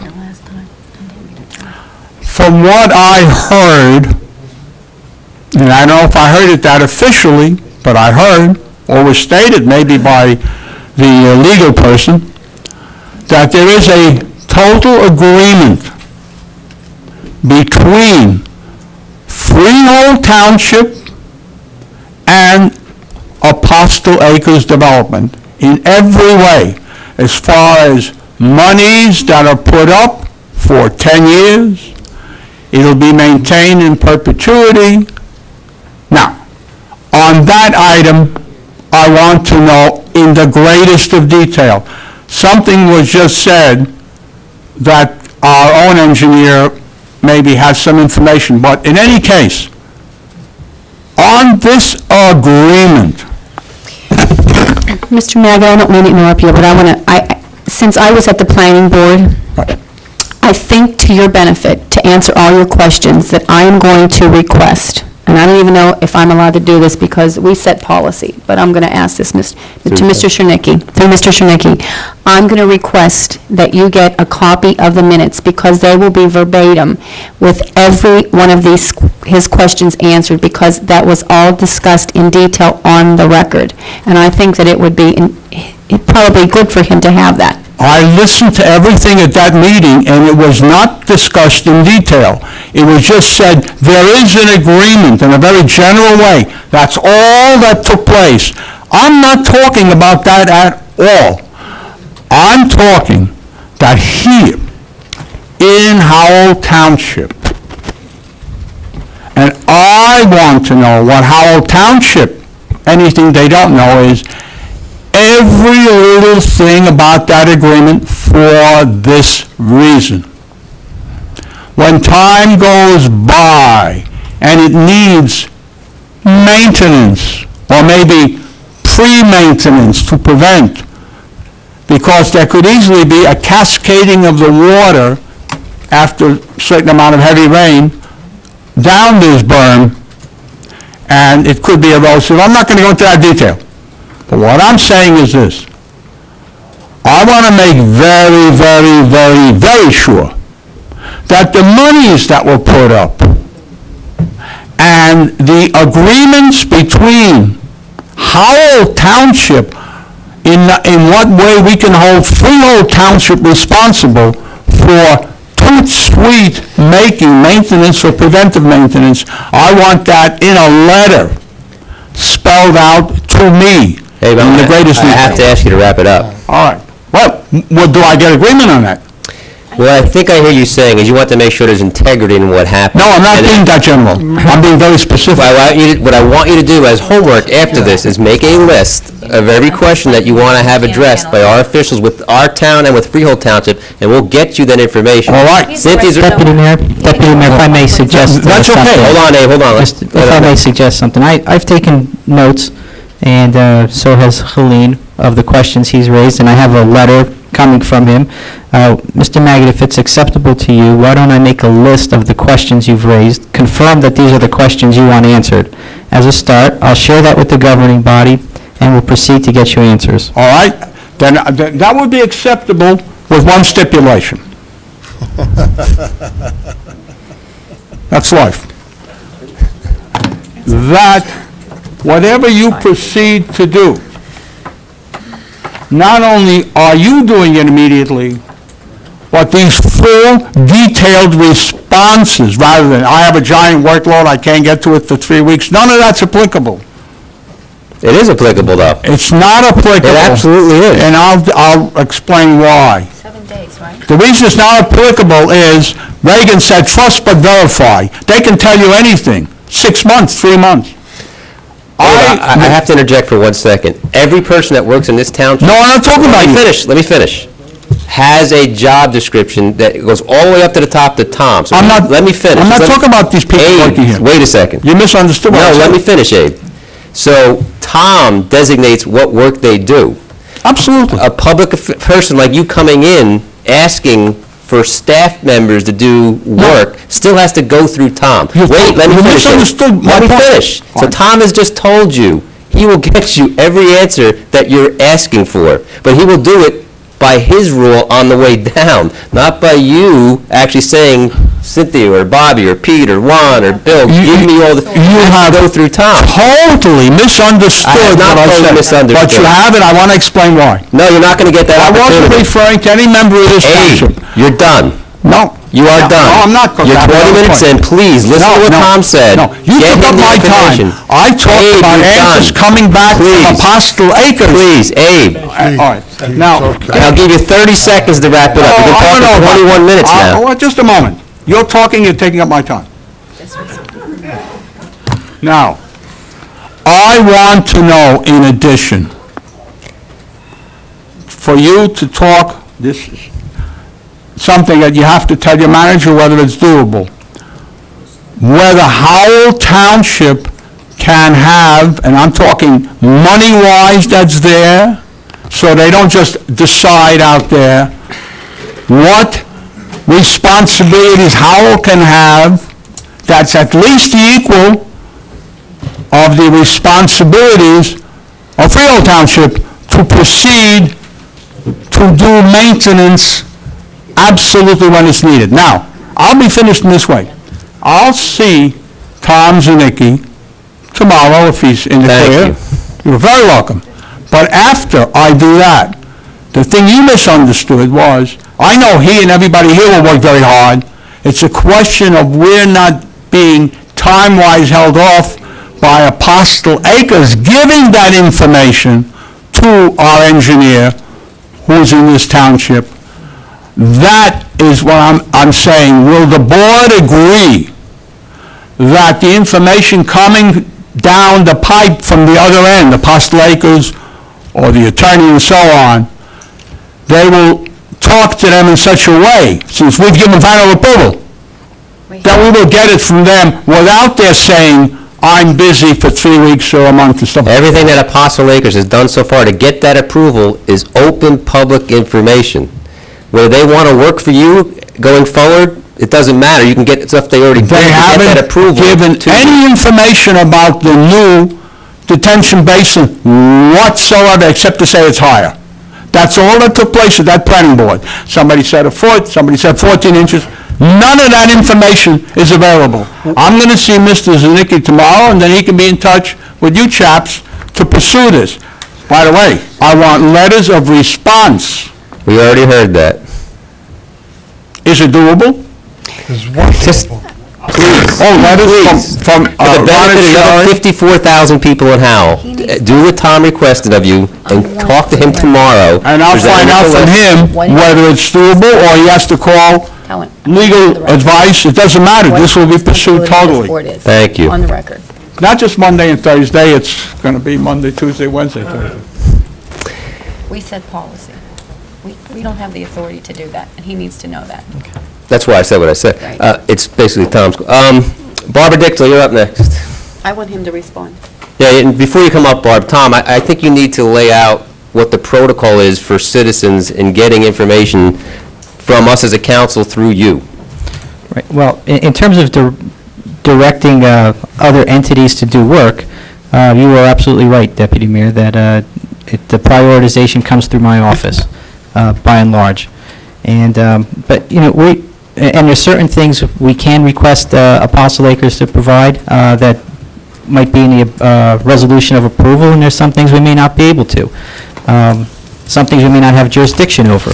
That's why you were correct not to respond or to commit to anything, but we will do everything we can to get whatever information's out there. Right. Okay. All right, Barbara. I'll ask the same favor of you. State your name and address. Barbara Dixell, Howell Township, the Villages. Good evening, everybody. Okay, I have a bunch of stuff that needs to be taken care of tonight. The meeting. You can bring it tomorrow. Janetsky. Okay. With reference to what I brought up last night about this parcel of land on Route 9, last week, parcel of land on Route 9, done a lot of homework this week. This is the aerial view. It's the whole piece of property with the river running through it, around the villages. Just so that you know, this is the tax map, the villages, the two parcels. Two parcels are here, and the river running all the way through it with Banner Meadowbrook. Just to do the public a favor, tell us why you're making those comments. Okay, because there is a virgin dense mature forest next to the villages, in between the villages and Dion's, that is very, very old. It runs through the villages. It runs. That's all great, but why are you concerned about? Tell everybody why you're concerned about it. Why we're concerned about it? Because there are 2 parcels of land in the front off Route 9 that may be for sale. We want to try and, if possible, to save this. If possible, I went to the governor's office this week, as I said last time. I've been to the county. The county engineer feels that if they met with me, Lyndon Brennan, who is the environmental person on the county planning board, Syed M. Mayofi, he's the chief engineer environmental Monmouth County Planning Board, and Joseph Etor and Ed Sampson, and it was suggested that Howell buy the property under Green Acres money or county park system money or community development acres project or something to, and they kind of agreed that it was an environmentally endangered area because the river runs through it. County park funding sounds great. I'm sorry. Go on, Karen. County, Yeah, is that in writing or is? Right. I mean, get that in writing. I want to see this in black and white. Like I said, in the last week, I've been to the governor, the senator, and the county, and here. They suggested that if our environmental commission would write a letter of support, they would get a lot of support from a guy named Bob Clark, county planning director, and would score very high points because it's densely wooded, environmentally sensitive area, in need of saving because the river is there, because we do have a herd of deer in there, and I'm really kind of concerned that, I do have a package for you, but just so that you see this, this is the county gave me this is the C1 designation map. I have a copy for you guys. I would strongly suggest, Barbara, you could be very persuasive. I think that you should pursue this wholeheartedly and try to get something in writing from the county. I think that you should work closely with the environmental representative from the planning board and reach out to Bob Clark himself and see if you can pursue funding through the county park preservation. It may not be big enough for them. I think their parcels of property have to be bigger. I think someone said to me that. But I also have letters from Senator Singer, which I'm going to give you guys in support of this. Letters that were sent to him, letters that he sent, I think something from Howell Township also that he did give me. And again, the river runs under Route 9 all the way to Moore's Landing, and I would really like, if possible, not to see this, these 2 parcels of land sold, because Well, we can't stop that. I understand that. I really fully understand that. But you know something? They will come with, if they are sold and somebody wants to do something with it, everything Okay, you're they're out raising there is concerned, surveying. be stopped at Right that time. now, there are some deep holes in the front of that property. They've probably been clear cutting some stuff. As everybody knows, this is the Howell Township stream map that I go and give everybody. The county never saw this before I gave it to them. They've never seen this map before, but if that land does get sold, just as you all know, because that forest is so dense and so virgin and so everything, it's just possible that something further up the road, like in here, may get damaged, may have a problem, so that, you know, we want to preserve it if we can. And also the villages, just so that you know also, I don't think it's 2,000 feet from the Long Brook either. We're right smack in the middle. And what I'm also very upset about, within the last couple of days, there are hunters in there with bows and arrows. And I would like not to see any, and this, you know, with their ladders and trees, I'd like not to see anybody get hit with a bow and arrow from the villages, because our people walk around all the time. Thanks, Barbara. Thanks, Barbara. But I'm not done. No, I'm not done. Also, I have, from Senator Singer, wrote a letter to Mayor DeBella. I guess I have a copy for the council on this. This is the new houses in back of us. And it says, "Dear Mayor DeBella, I've been contacted by several residents of the villages in Howell. Their concern is for their privacy now and in the future, given the housing development under construction that abuts their property lines. I am thinking the easiest and best solution to this very real concern would be to request the builder to erect a privacy fence along the village side of the buffer zone. These residents are certainly entitled to the quality of life they were promised when they made the decision to move to Howell Township. I am in the opinion that these residents are being quite reasonable, considering the adjacent homes are infringing upon the buffer zone. A very simple privacy fence would solve this entire issue. Please let me know your thoughts on this matter. Sincerely, Robert W. Singer, Senator, 30th District." And I'd like to, Mr. Nuziata, we've talked about this on numerous occasions. Are those homes infringing on the buffer zone, or are they not? Now, if I can... I'm sorry. That's all right. We've researched this and a couple issues. Where there, we looked at the map, we sat down with Ms. Dixell, and two things. First, to point out, there was no requirement that fences be installed as part of the approval. Okay, so that requirement wasn't there. And as we reviewed the buffer lines, there is no infringement. So the straight answer to my question is? There is no encroachment. Where there is an encroachment, there is a proper deed easement filed, because there are 2 or 3 properties where it did cross over into the easement area, but the deeds for those individual lots properly record that. I'm sorry, but I just want to congratulate Barbara for getting that letter, because we have been asking the developer to install those fences, but now we sort of have a little more Leverage. We have a letter from a senator that's going to be going along with our next request. But I should note also now, as a general development, the encroachment issue is what I stated. However, there might be specific cases where people are putting improvements where they don't belong, and we're investigating that, like pools and... That's an enforcement issue. All right, we'll have some enforcement issues, most definitely, that we have to deal with. Tom, I do understand Barbara's concern for the privacy. Yeah.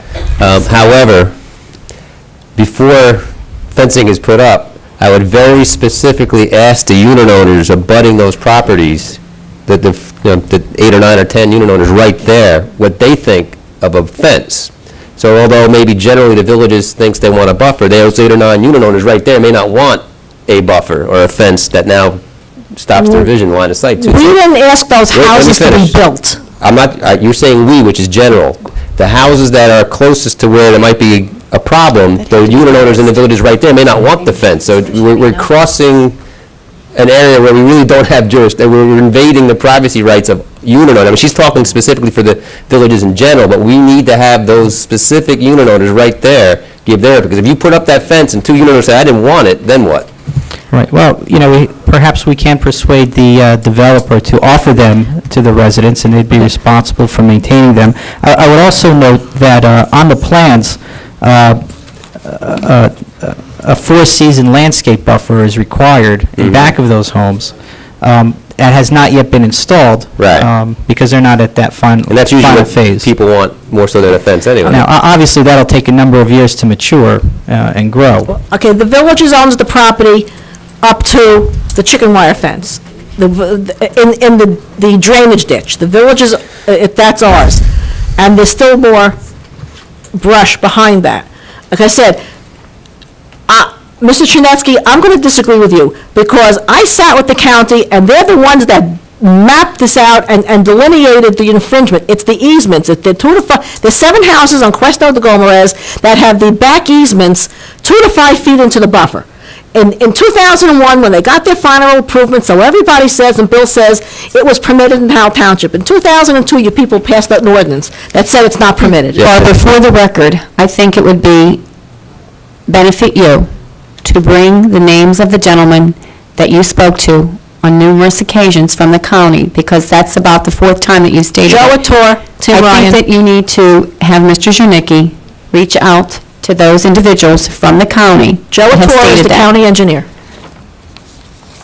And, I mean, I sat in their boardroom and did this with them. Right, well, I know that you've said that numerous times, but I think that it would benefit the township if we had the county behind us and Bill, I hope that we'll stay on top of the enforcement issue on that. But if there was a violation of the final approvals, we would have pursued it. And I wanted to, last time this was brought up, I wanted to get a sound understanding of where these encroachments and lines were.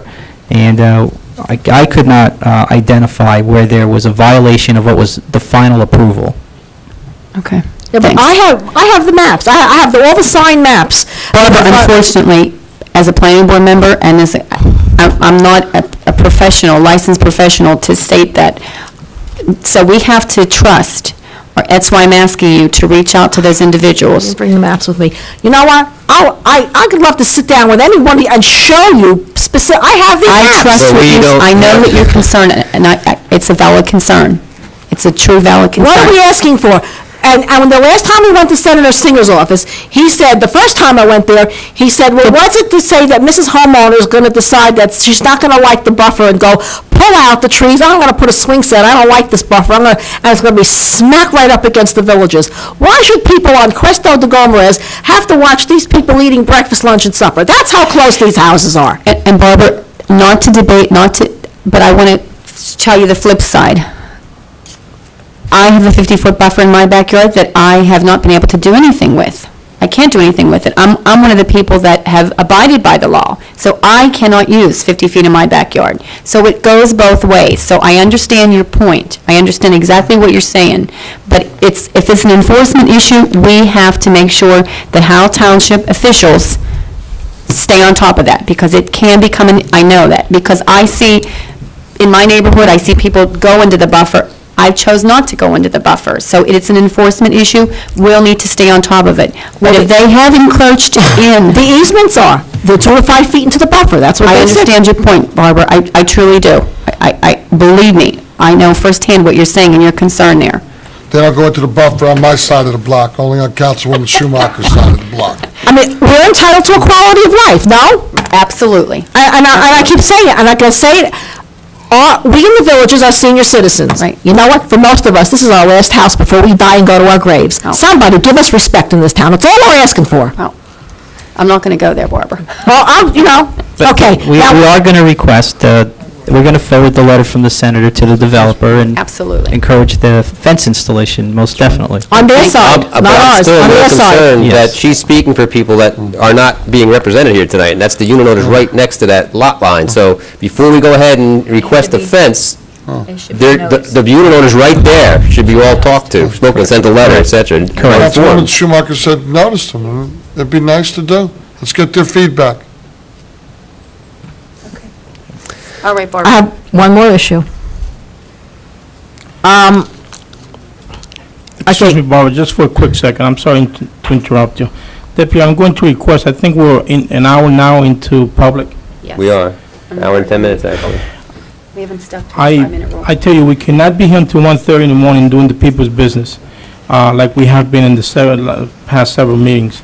So I'm going to request that after Barbara, either you close public hearing, or you allow just another 15 minutes perhaps of public hearing, because I'm telling you, we have a very busy agenda, and we cannot be here making important decisions and voting on ordinances at 1:30 in the morning. Okay. Councilman Malavi, these are very important issues that we're talking about, too. Just like Mr. Magid did, I also. I understand. And I'm an elected county committee woman. I'm trying to represent my people and help my board. And besides, Mrs. my board is Dixon, there. this If you'd like to call them up, they'd like to say the same thing I'm saying. Mrs. Dixon, this is not a reflection on anybody. Believe me, you people, I give you guys credit. You're very passionate about these issues, and obviously very important issues. I'm just saying that we, as a council, as governing body, cannot be making these important decisions at 1:30 in the morning. I think you can probably relate to that, Barbara. I fully understand that, okay? I have one more subject I'm going to talk about. I'm sorry. In 1999, we were sold to Jersey American Water Company. In 2000, I had my water tested privately from Precision Analytical Testing because the water was just horrible tasting. And The DEP number at that time was 100. The level was 100. The numbers I got back from the precision testing, and I can say I had no idea what they meant, was 79.58 out of 100. And we put a Brita filter on ever since then. July 19th, we went to the water company hearing, Jersey American Water Company.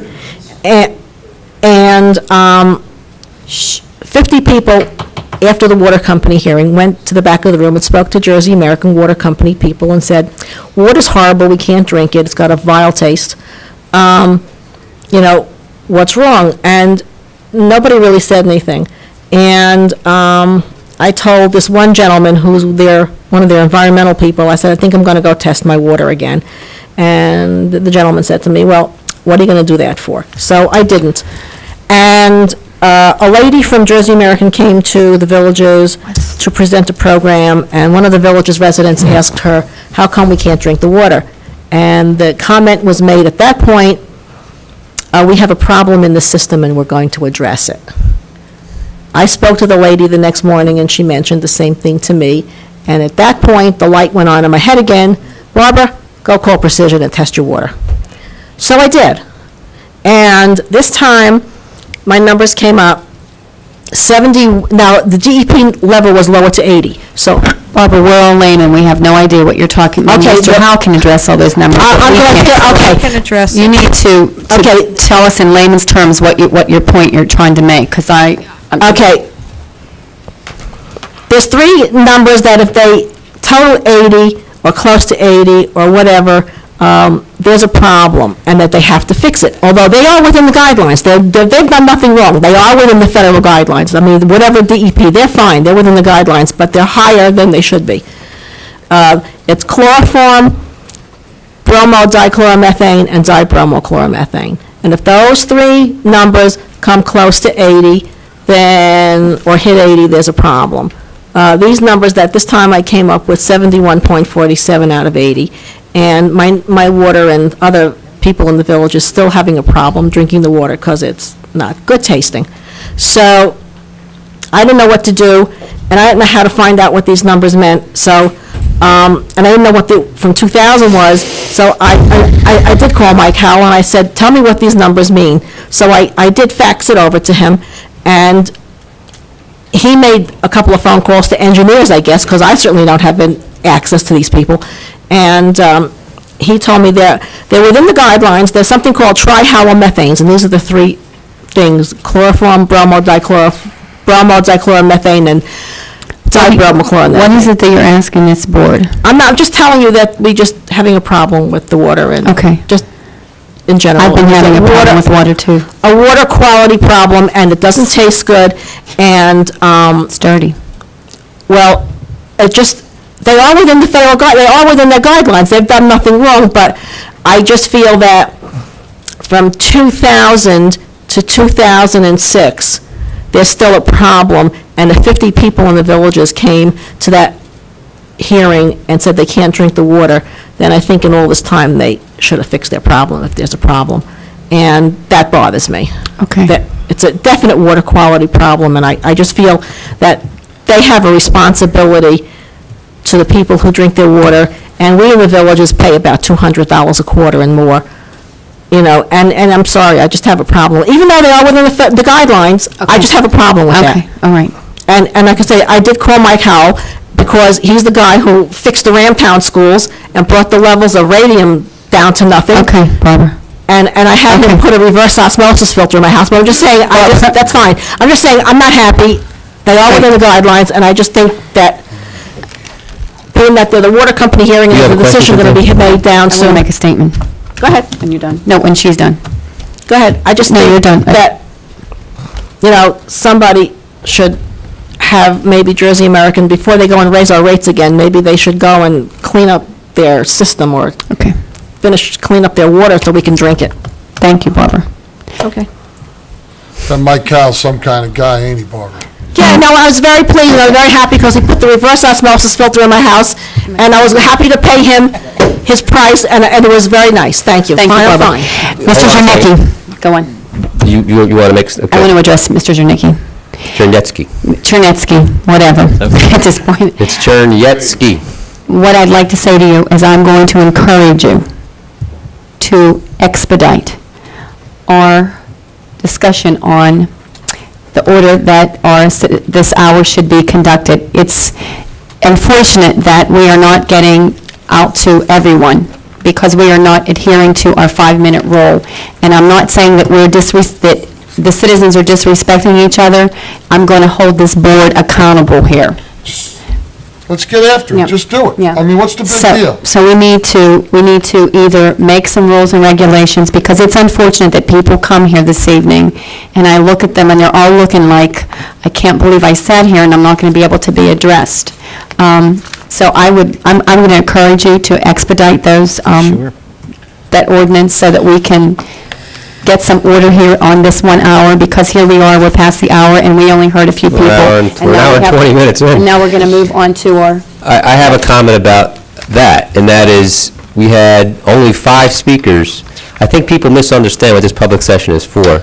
You should succinctly say what your main points are, and if there's details that you want to provide to the council, they should be given in writing to the entities that actually run the day-to-day operation of the town, and then we will get it afterwards and follow up on it. To come up here, it not only abuses us, but abuses the other 54,000 residents of the town who want us to do the business of the town.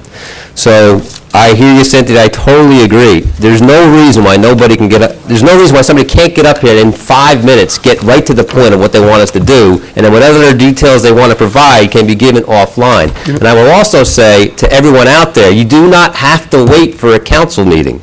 You can go right to the town during the day. That's what they're there for. There's a whole operation of the town. We are just the policy-setting board.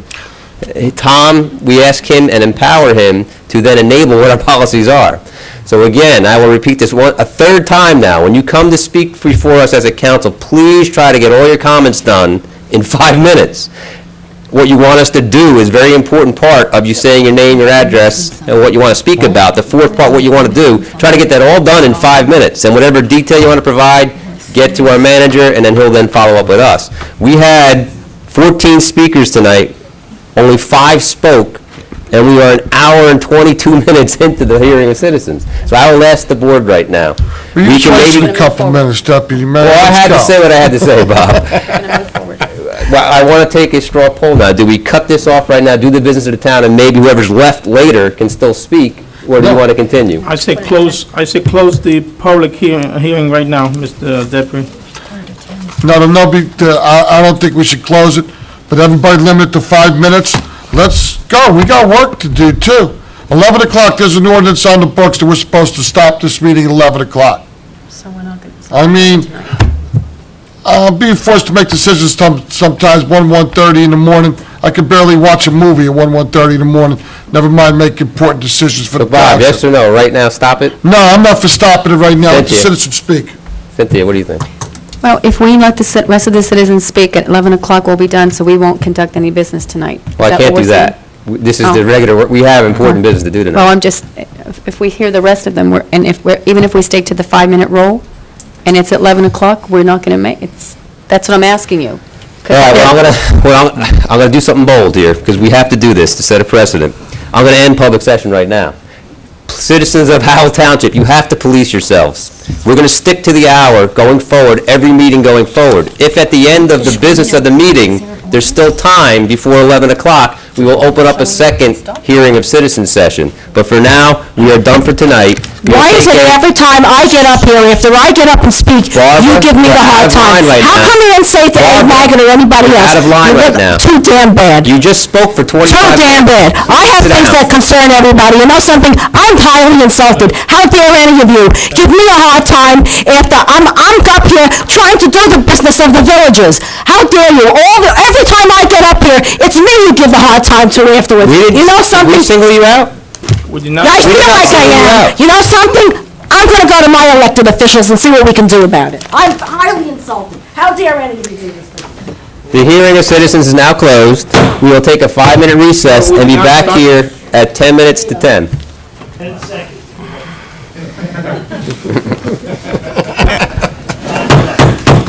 It's now 9:57 according to the clock on the back wall. We're going to call this meeting back to order. The next business to do is the consent agenda items, so I'll ask my fellow council members to take a look at those. Penny, just for everybody's benefit, were there any other things added on tonight? I know we had In some... front of you, you have the notes for Township Council, and it does speak of an ordinance to add on and 3 resolutions. 9B to 25, add on, 26, and also not items 27. to be taken off the agenda. Does anybody have that What do note you in need front of off, them? Tom? Yes. Oh, wait. There you go. I already shredded that. Resolution for the place-to-place is getting pulled, right? Deputy Mayor, if I can be recognized. Yes, you may. Mr. Nunziato, on 9B6, Lanes Mill Marketplace site improvements. What is that pertaining to? What area? Is that which, It would most likely be in the entire site. like Lowe's and Kohl's? No.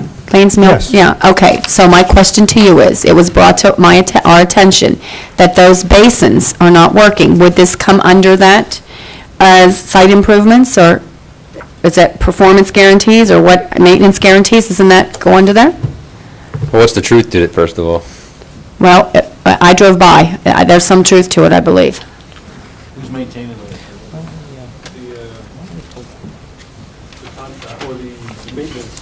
Use the mic, Bill, so everybody can... Dedicated to the township? No. Well, there's an issue then, my recommendation, just in case. Tom, you use the mic. Everybody use their mics. Can you hear me now? Yeah. Yeah, I can hear you now. Thank you, sir. If there's an issue and we don't have in front of us that there's a problem with the basins, I would at this point, I personally would advise just to pull that, just to make sure that's not involved here. Well, I will make a strong recommendation that, since we are not in the basin business and we would like to get out of the basin business, that we not lift any maintenance guarantees until we are assured that those basins are working. So I would like to see that 9B6 be pulled. Okay.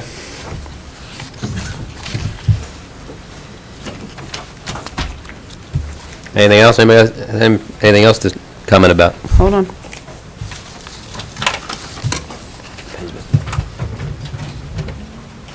And we took off 9B19, is that correct? Well, we're going to, and when we, We're asking that it be taken off. we'll have to have somebody motion to do that. Yeah, we'll have that one removed. So pull 9B16, pull 9B19, add 9A1, 9B25, 26, and 27. Are you done? Yeah, I'm done. 9B21. On something like this, authorizing $80,000, is this for past bills that have come in? This is to, This is fair. yes, this is to complete payment for the bankruptcy litigation. There are still a few outstanding bills, but this would appropriate sufficient funds to cover anticipated bills and some past bills. This is for Phil, correct? Yeah, for FE Freeman's Health, Engineering. The only thing I would like to see, if possible, I met with you today, Mr. Chinecki, Yes. and I would like to see something, some backup to these. And I don't mean just this one in particular, okay? I mean, when we have large expenditures coming from this township, I'd like to have some backup data to see, to go along with it. Is that possible, or is it out of line to even ask for it? Now, be more specific about what you're asking about, Bob. I'm not sure we have backup. In other words, are you looking for an itemization of all the bills that we received in relationship to that case? Yes. I can that's public information, we can provide you with that. Okay. No, I would like to, and part of my But reasoning... what you're doing here, though, is you're authorizing the contract. And part of my reasoning for it is this, and I met with Mr. Chinecki today for a little while, just to ask some things about prior ordinances that were passed allocating money for projects that wasn't used for that, Such as? Yeah, what do you mean? Go ahead. such as about $25 million right here, Councilwoman, of monies that was budgeted, what was charged, what was encumbered, and balance is still outstanding on it. Is that what I, is that what, does he have what I had suggested several times? I don't believe so, no. We have not, we are still compiling that. We're putting together a comprehensive report on all the outstanding ordinances. Councilman Walsh had questions about a very specific capital project. That actually was not an ordinance. That actually wasn't in a form of an ordinance. That wasn't a bond ordinance. That was taken out of capital, but no debt was issued for that specific project. I know there was no debt Okay. issued on some of these that we spoke about today, and I showed you. But the governing body allocated money towards certain things, and then when the money wasn't used, it's still showing out there as open. Is that correct? There's a balance in some of the capital projects, yes. Now, these are capital projects going all the way back to, many administrations. Many years I'm out in the dark right now, Bob. What are you talking about? 1994. I mean, there's millions of dollars out there that have been allocated by the governing bodies that haven't been used. As far back as 1994? Yeah, I see a 1994 study of repairs. 99,000 is still the balance. 100,000 was allocated by resolution or ordinance. I would have to see exactly, there's many of them out there, but... So it's not this, you're not specific. Councilman Walsh... This board, No, you're saying that. yeah, I'm not saying here, I'm saying for years now. It's not, I'm not pointing the finger at you three. I'm saying that there's a lot of money that's been approved out there that hasn't been used. Well, you're raising something on the air that now puts a sense of doubt in people's minds. So I'm going to ask Jeff. Jeff can speak to this a little bit. I did bring Let's get Tom's permission first to have report. I don't have a 1994 ordinance on my report, which is... Tom, are you okay with Jeff speaking? Yes. So I don't know what you're looking at. So you can look at it, this was in my bin, I believe, that was given to me. I received it, I looked at it. There's 6 pages of documents. Certainly there's some finance department's capital ordinance printout. So it's definitely not mine.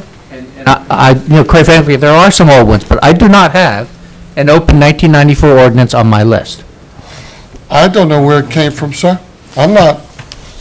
Okay, I don't have that. listen, Well, I would tell you that there are many ordinances out there. Some are still being drawn from, and some may be canceled. I've inquired of the finance department. I've asked, have we canceled things that we know definitively are no longer being used? Jeffrey produced a report for me where that has been the case. This specific appropriation was dated from 2004. This refers to the redevelopment study that was done on Route 33. And there's still a balance outstanding in that needs to be canceled. There was no indication that that project was necessarily done. However, we'll go through these and determine what can or can't be canceled. Now, in some cases, there's still balances. But to be fair, I think what council is entitled to is a focused discussion on all the outstanding bond ordinances out there. And in looking at them, I know some things are, although they're old, they're still being drawn upon for the project indicated. So I think really what council and the community is entitled to is a thorough discussion. And I think before I propose the 2007 capital improvement program, we're going to take a look at these bond ordinances to see what we can draw from and amend.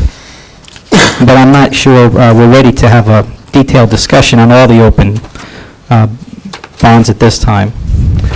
I do have one follow-up comment, and that is, again, we as council members are supposed to be leaders of the community, and our behavior will be reflected back from the people sitting out in the audience and also from the residents of the community that do watch this broadcast.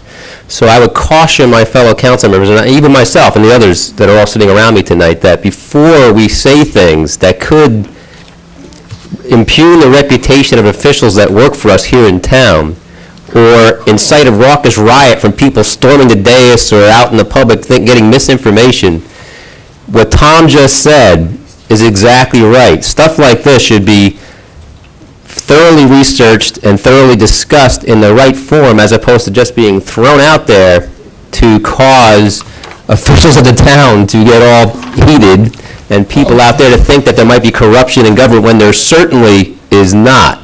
So I will say what I said the last meeting when we were here in Town Hall. You know, attitude reflects leadership, and as council members, we should absolutely be leaders in a positive way to do the business of the town so that these meetings can be productive. I'm very upset at what was just said again without any substantiated data, with all of us being caught blindsided, would just lead to a raucous environment. And Jeff, I apologize to you again for the council right now for you being challenged on something that you have being blindsided about. Bob? Councilman Tabasco, Deputy Mayor, I in no way, shape, or form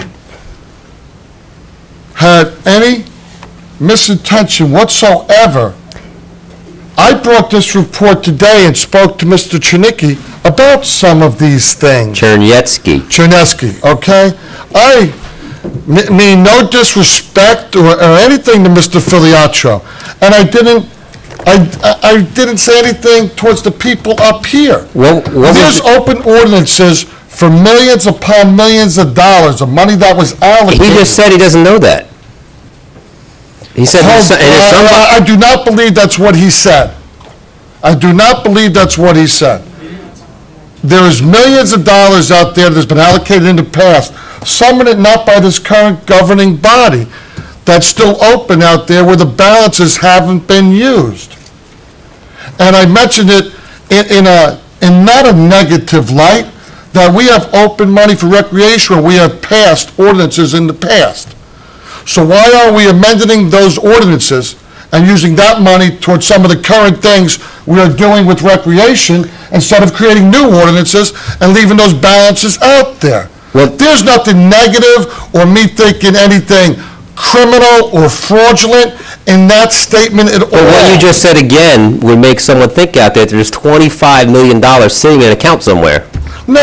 Is that the case, Jeff? No, it's not what I said. Matter of fact, there's a substantial amount of money that has been authorized, has not been borrowed as a Yeah. Has not been borrowed. Yeah. All right, so there's no money sitting in a coffer somewhere to be used to go buy a park, for example. In no way, shape, or form. But that's what you're inciting, Bob. Without it being a thorough discussion, without it being a thorough discussion with all of us having the information, you basically said there's $25 million sitting in 8 or 9 accounts over all these years. Let me explain why I was a little thin-skinned on this, okay? Go ahead, sir.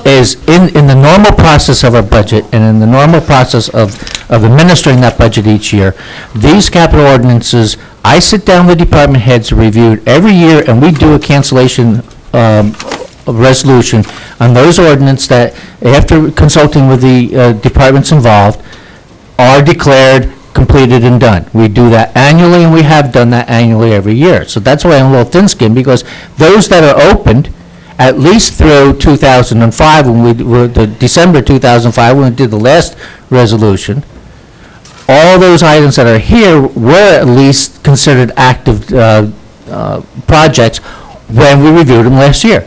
We are now coming up to our annual review period, and we do it every year. And the implication here was that we don't review these things, and we let these things molder for years, and we don't. If there are old items here that are open and are sitting here, it's for a reason.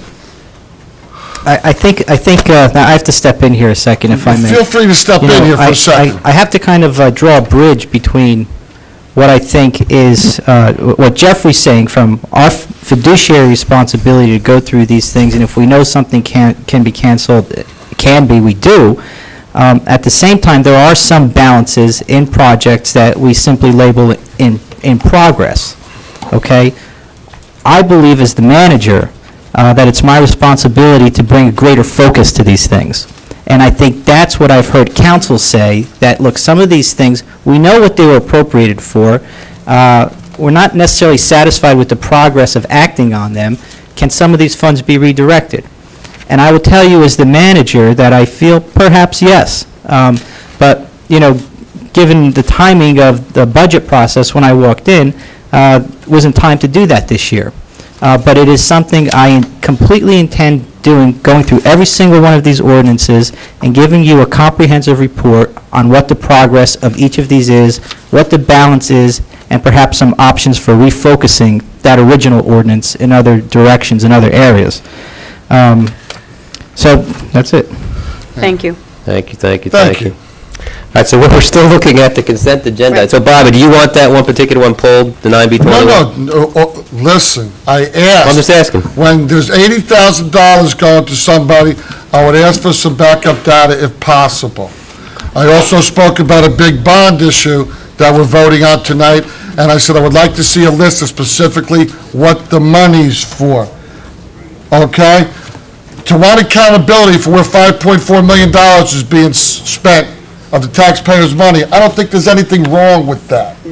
Okay? No. If there is, then I'm missing the boat totally. I need to go back and get re-educated. Well, very specifically, do you want 9B21 pulled?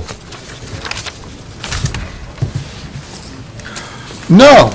Okay. I just would like backup data for something like this in the future. All right, that's still on. Mr. Chernecki is, Chernecki. You want it, Chernetsky. Chernetsky. There you go. So, I mean. I've been here 7 months I almost. wasn't real good at English either. Honestly, I'm poor in finance. I was even worse in English. Okay? But I'm not, Deputy Mayor, I appreciate you correcting it, but I'm not offended by, Well, I just want everybody to get used to how you say your name. That's respect, too. oh, I've been Okay. called Schumacher for 8 years. I can certainly run that account and get you all the bills that were charged to it and what was accomplished under each phase. I can get you the details. Yeah. I mean, that's what stuns me so much. Councilwoman Schomaker? Showmaker. Show me Showmaker the has money. asked for these numerous times and not questioned when she asked for it. All of a sudden, I'm insinuating bad things. I'm not insinuating nothing. I want to see where the money's going for the taxpayers of Howell. If there's a hard time with that, we can discuss it at a workshop and get after it even more. All I'm saying, Bob, if you're going to possibly impugn people's integrity, they're professionals for the town, take it privately first before you do it on the air. Can you leave it alone? Yeah, Come I am on. going to now. Okay. Come on. I mean, With respect to this particular resolution, you know, typically what we do is we award a contract, and then we can charge to that contract. What we're essentially doing is awarding the contract, but yes, billing has been done, and that I've been withholding amending the contract until the project was completed, though, for other reasons, okay. for managerial reasons. I have no issue. I'd just like to see some documentation that goes along with it. Continuing with the consent agenda items, do Bobby, Cynthia, or Juan have any others that they want to discuss? So then, I would just like to ask Mr. Luciana in general, when we release these performance bonds, then I'll try again. Councilwoman Showmaker, there you go. There you go. I okay? commend you. Are we always certain, because it seemed like we've been getting complaints from citizens at times, that work wasn't completed? Are we doing physical inspections to make sure that all of this is completed when we release these guarantees of performance bonds? Yes, we do. Okay.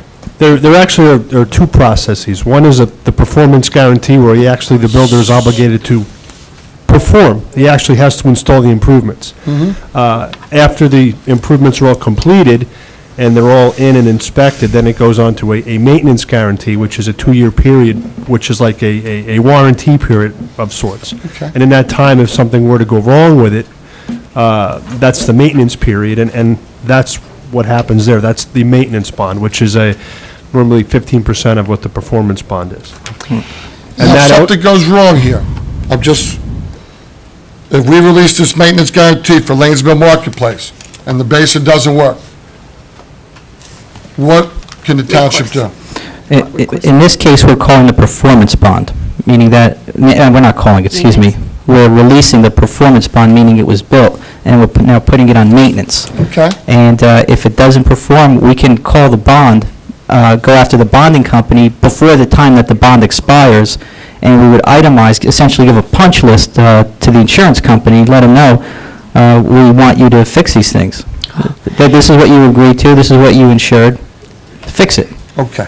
I'd like to make one quick comment, and Mr. Walsh, Councilman Walsh, this is for you, because you need to understand this clearly, because I know you have grave concern for what goes on in the community. And Mr. Nunziato, you're probably going to cringe, because you know exactly where I'm going to go, on Crystal Creek, if you recall. When you go back, when you release the maintenance guarantees and you have to go back to the insurance carrier, it's like the rules of government, it takes an unconscionable amount of time and effort to get that corrected, get monies, so on and so forth. So I just want to caution us that we're being very conservative on when and how we release these, only because we have been in numerous situations where it has taken us in a direction that none of us wanted to go. For instance, like Crystal Creek. Okay. On that, I'm going to make a motion on the following thing, that we, on consent agenda, that we include ordinance 9A1, resolutions 9B25, 9B26, 9B27, that we pull 9B6 and 9B19. Was it 9B6 or 9B16? 9B6 and 9B19. I need a second. 9B6 and 9B19. I thought it was 9B7 that I had circled. Maintenance agreement is 9B6. Yeah, 9B6 it was. 9B6. Okay. So Cynthia has motion to pull 9B6 and 9B19 and to add 9A1, 9B25, 26, and 27. So I still need a second, though. Second. Call the roll there, please, Penny. Mr. Malabay? Yes. Mrs. Showmaker? Yes. Mr. Tabasco? Yes. Mr. Walsh? Yes. I make a motion to accept the consent agendas as it was changed, according to the last motion. So we have a motion, now I need a second. Second, Deputy, sorry. You may call the roll again, Penny. Mr. Malabay? Yes. Mrs. Showmaker? Yes. Mr. Tabasco? Yes. Mr. Walsh? Yes. All right, we're now up to the unfinished business, the public hearing on ordinances. We will start with 8A1, which is a bond ordinance for various capital improvements. It was introduced on August 15th, just a month ago, and it's up for public hearing and adoption tonight. So, Penny, I guess I would have you first read the explanatory statement, and then we'll get into this. Deputy Mayor, just a reminder that there is an ordinance on for introduction that was part of the add-on agenda, correct? Yes. Yes, 9A1. There's a section that you need to read as, before I read the title. Okay, let me get to it. I'll tell you, the laptops made it a lot Yeah, it was a lot easier with the laptop.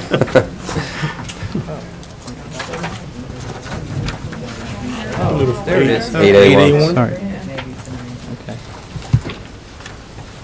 Actually, don't have it. You got it there? Hey, Penny, you have it right in front of you, because I don't have it here. Sure, I'll bring it up here. No, it is on the agenda. Yeah, I passed them, not. All right, this is ordinance number 06-36, introduced and passed on first reading on August 15th, 06, and published according to law, is now being taken up for further consideration and public hearing. Affidavit of publication of this ordinance is in the Asbury Park Press issue of August 18th, 06, is submitted, and it is noted that a copy of the ordinance has been posted on the bulletin board in the municipal building, and that copies were available to the general public upon request. 8A1. So Penny, it's ordinance number 8A1. Penny, you can read the title of the ordinance, please? Bond ordinance providing for various capital improvements and the acquisition of various capital equipment appropriating $5,400,450, therefore, and authorizing the issuance of $5,128,450 bonds and notes to finance a portion of the cost thereof authorized in and by the Township of Howell in the County of Monmouth, New Jersey. Okay, being the deputy mayor, now open this meeting to the public for hearing remarks or comments for or against the final adoption of this ordinance. So first I see Pauline. Pauline, please come up. Oh, this is for the budget, of the capital budget. Pauline Smith, 54 Vanderveer Road. Hello, Pauline. Hi. I don't think this ordinance is written, tells me enough about each acquisition. I'd like to know, as for instance, what the vehicles are they really needed? You're indebting our future for over $5 million. Mrs. Smith, in response to that, those were discussed in detail at the budget hearing. You weren't here for the budget hearings? I was here for part of it, but at the budget hearing, it didn't say that we would necessarily have to bond for it. I thought our tax dollars were going to pay for it. Those decisions aren't made at budget hearings. Just that you're going to buy those, not that you're going to borrow money for them. No, the capital budget does include the source of funding. And it was spelled out both in the book, the handy book that we put together, recap, and in the actual budget document. It does show the source of funding and where we're doing the funding. It wouldn't end up saying that it was totaling over $5 billion, though, and that's what we're talking about here. It certainly does show that, in fact, between the three ordinances, it was slightly higher than that, but it certainly did show it in the capital budget. Well, then let's refresh my memory. And when we have to borrow that much money, because that's what bonding is, borrowing, I should look at it from the other side, and I don't have time for comments, none of us do tonight, but from the other side, Don and I are financing our retirement on treasury bonds, some of them municipal, so. But that doesn't help our tax dollars, or our neighbors to be able to stay. When we come right down to it, I still object to having to bond for anything that's recreation for over $1.5 million. If you don't want to answer my questions now and put on record what we're borrowing money for, I'll just leave it at that. Well, the Borrowing ordinance too much money. it's right up front. Isn't the ordinance right up front? Yes, but it doesn't say specifically. It says, for instance, and I just took a for instance, $558,000 for vehicles. That's it. It doesn't say what the vehicles are for, or what vehicles. Are they police vehicles? Are they public Deputy Mayor. vehicles? Yes, you have to reflect. Go ahead, Tom. Attached to the adopted budget is itemization of the 5-year capital improvement plan that itemizes everything, and it would be available through the finance office to review. Thank you, but you'll have voted on it already. Abe, you're next. Quelle heure est-il aujourd'hui? Okay, 5 minutes. Huh? Abe Maggot, 89 Mariners Cove. Pull that mic to you, Abe. Abe Maggot, 89 Mariners Cove. Okay, $5,400,000 in the bond for these items. It says something about $272,000 down payment. What is that, like interest the first year or something like that? I noticed we don't get the full $5,400,000, we get $5,100,000. Down payment is the same as if you were going to a mortgage company. It's cash that the township has and is required to put in as a beginning. Okay, well, I'm working fast by the clock. All right. I seem to recall from somewhere, a little bird told me. Hey, pull that mic closer to you because people can't hear you. That there was something like $5 million, maybe $400,000. That was going to be is a bond issue for some item, I don't know what it was, buying land or something like that. Is that the same money? No. What happened to the other money? Tom? Be quick, because I'm a clock. The township issued, no, don't say that, we don't know. Let's go. Right, Pete? 5 minutes? It's investments. Jeffrey. It's invested. I'm sorry, what would you say? It is invested. In what? In actually, U.S. government treasury securities. Okay, so in other words, you're drawing interest to pay the payment on the bonds, is that what you're saying? Yes. Okay. You can't simply cancel the bond because you're not using it? I can't at this point in time because I don't know if council has necessarily decided whether they're going to use it or a piece of it or not at this point in time. So it's a question of time. I know. Right, it's a policy issue. It will be decided eventually. Yeah, no, not eventually, soon. One other thing. A few months? One other thing, if I can interject, these hearings are on these specific ordinances. Right. So if we sway from that appointed objective, we're going to be wasting time. No, I just want to know if this is Questions have to be on this 5 million. specific ordinance. This is a different 5 million. Yeah. So the other million is sitting quietly somewhere. Somebody's going to look at it in a couple of months, see what to do, so it doesn't sit. And the interest we pay on this, is it, pretty good interest? No, it's relatively cheap. Okay, all right. And the last thing, absolutely, wow, I still got another minute. I could go down and take a look, I think, at Mr. Zanetsky? Chernetsky. I changed your name. Paul, or whatever. I could go down and see that, say, for the roads, which is like $2 million, what is specified to spend $2 million? Is that what you're saying? Yes, correct. It'll say who the contractor is and so on? Absolutely. We haven't picked the contractor yet. It'll say the roads. The contracts, it'll say the roads. No. We can't pick a More contractor. details than that, it's $2 million. We can't pick a contractor until the money's put in place. Once the money's put in place, we can then start asking for bids. Oh, okay. Capiche. 5 minutes. There you go, hey, very well done. Got a standing O for that, too, eh? All right, Angela, you're up. Don't give me ovations, give me money. I will stick to my 5 minutes. Angela W. Dalton, 13 Madeline Court, Farmingdale. A lot of the points that I wanted to discuss have been raised by a number of comments by Mr. Walsh, by Ms. Smith, others in the audience. On this particular bond? On this particular bond ordinance.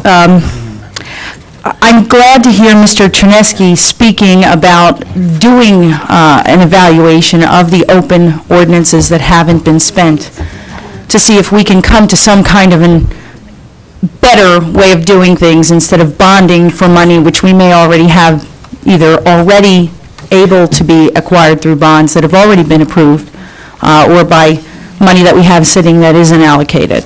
Because let's not forget that new bonds mean new professional fees, new attorney's fees to acquire those bonds. So anytime we can not do the bonds and look at what we already have, I think it's better. So that's what I want to say about that in general.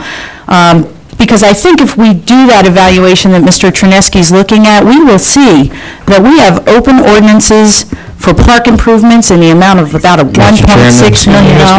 Mrs. Dorton, how is that relevant to this particular ordinance? Well, this particular ordinance needs park improvements of $1.6 million, and I believe, looking at numbers that I've researched, that at least $1.4 million in open ordinances exists right now.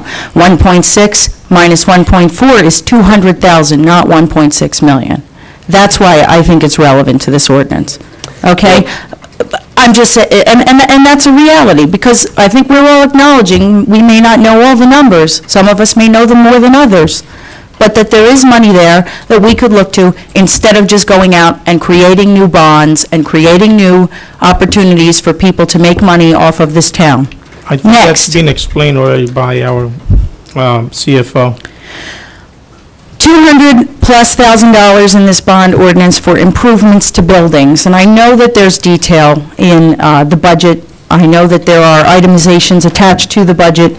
But I want to know, and I'm sure more of the people want to know, improvements to what buildings? And why are we looking at that when you just passed resolution under the consent agenda 9B23, which authorizes a feasibility study to determine if we need to do improvements to this building and to the engineering building. Well, just to very specifically answer that, these are very specific to current buildings, not necessarily the redoing of the building, but just improvements that are absolutely not, like in the senior center, there's an elevator going in there instead of that chairlift, which is about 100,000 of that 262. So there are specific needs that need to be met on an ongoing basis, and they're done through capital ordinances each year. So that's what that's about. Because it wouldn't make sense. These are improvements that we cannot necessarily do without, right now. Okay. But, Ms. Dalton? That's correct. I will tell you that you have, what you're saying is very valid. And this very thing was discussed during the budget hearings. For when 6 we were- months. When we were, no. I'm talking about the outstanding balances. I'm not talking about the budget. I'm talking about the outstanding balances. And that was, it's been discussed over and over. So you do make a valid point. Unfortunately, the way that I understand it, and our manager, I'm not going to go there, on the name, and our CFO can correct me if I'm stating this wrong, to just qualify that amount by what is stated here without investigating if indeed it is not a valid open account that is ongoing being drawn from, or monies that are set aside and it's an ongoing project. It can't be necessarily touched, because I have wanted to expend and remove those for some time. I think it's a process that we need to go through by resolution. Let me just say this, that the governing body has made some policy decisions. Bring that mic closer, Thompson. The governing body has made some policy decisions. I'll just take, for example, perhaps some improvements to the recreation building, okay? And I'll just, off the top of my head, say that those monies were put in place sometime in 2003, 2004. And there are some environmental issues that need to be addressed with that building. Now, in the interim, we dealt with other things. We looked at an environmental center. We looked at other options where work on that has essentially stopped in terms of the environmental cleanup issues we wanted to do at that building. Well, now we've dismissed those other options, and now it's time to continue on doing what we were doing. So you go back into So we go back, and we're honoring that policy decision that was made way back. Now, what I'm saying is that, look, it might be an opportunity to refocus some of these, but there's a lot of them. Many of these are being drawn from. Some of them, quite frankly, can be canceled. But it's going to be it's going to be a good deal of work, and a good deal of work on the council to redirect their policies, because you'll have to change what you directed us to do, and we'll have to change the ordinances that put those in place. So if I can recap in just layperson terms, all those dollars that have been bonded for are actually allocated to projects. So to pull them without analysis is actually, you can't just do that. You have to actually do the analysis and then determine as a body on a policy level as to whether or not we want to kill some of them. Yes, but I know, for example, Bill was talking about the dredging of Aldrich Lake, and there were money set aside as far back as 1998. So that's an example of stuff that still is kind of ongoing. But yeah, it's our responsibility at the staff level to bring those to you. You also need, which most of the budget printouts that show the balances, you also need to analyze, have we borrowed or have we not? I certainly don't borrow until we get to the point where we have spent the money, and there's rules over borrowing too far in advance and everything. So of a lot of those balances there, if they're not spent, the money has not been borrowed, we certainly, when we analyze and find they are done, or for whatever reason our priorities change, we're going to cancel them off, we gain no money out of that. We actually cancel off a prior authorization to borrow that we never never opted for. If I don't borrow, if we cancel off before I borrow it, then it automatically cancels off the authority to borrow. We gain no money out of that. We never borrowed the money, and we'll never get that money. So, and they're looked at too. I mean, certainly we look at that, but they are not necessarily considered, well, I got to cancel this because I need this money for another ordinance, because I haven't borrowed that money, and we're just going to cancel off prior authorities.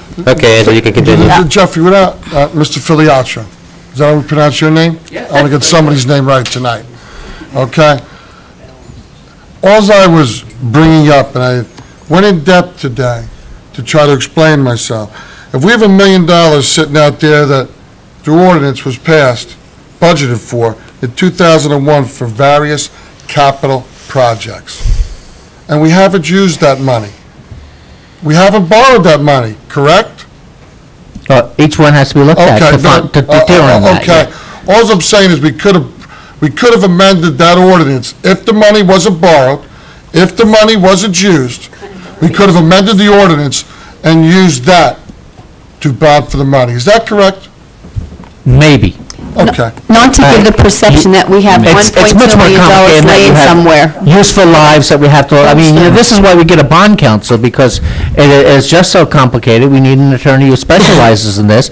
There are like 17 different things that have to be considered, you know, before we can say, well, yeah, we can reappropriate that, or we can, or this is a legal thing to do under capital or not. I know we moved away from that. Let's let Angela, let's let Angela. Just for the record, Mayor and council are also violating the rule with regard to the ordinance, so I can't be cutting off the citizens, and then, I have to call it straight. So we're off the topic of ordinance number 06-36. Right, I'll say again, you can continue on this ordinance. Continue on this ordinance to say then no one is advocating for irresponsibly canceling or taking other ordinances allocations and applying them to this, but I mean, what I am suggesting and advocating for is that we look at those things and we look within before we go out and borrow more money. And you,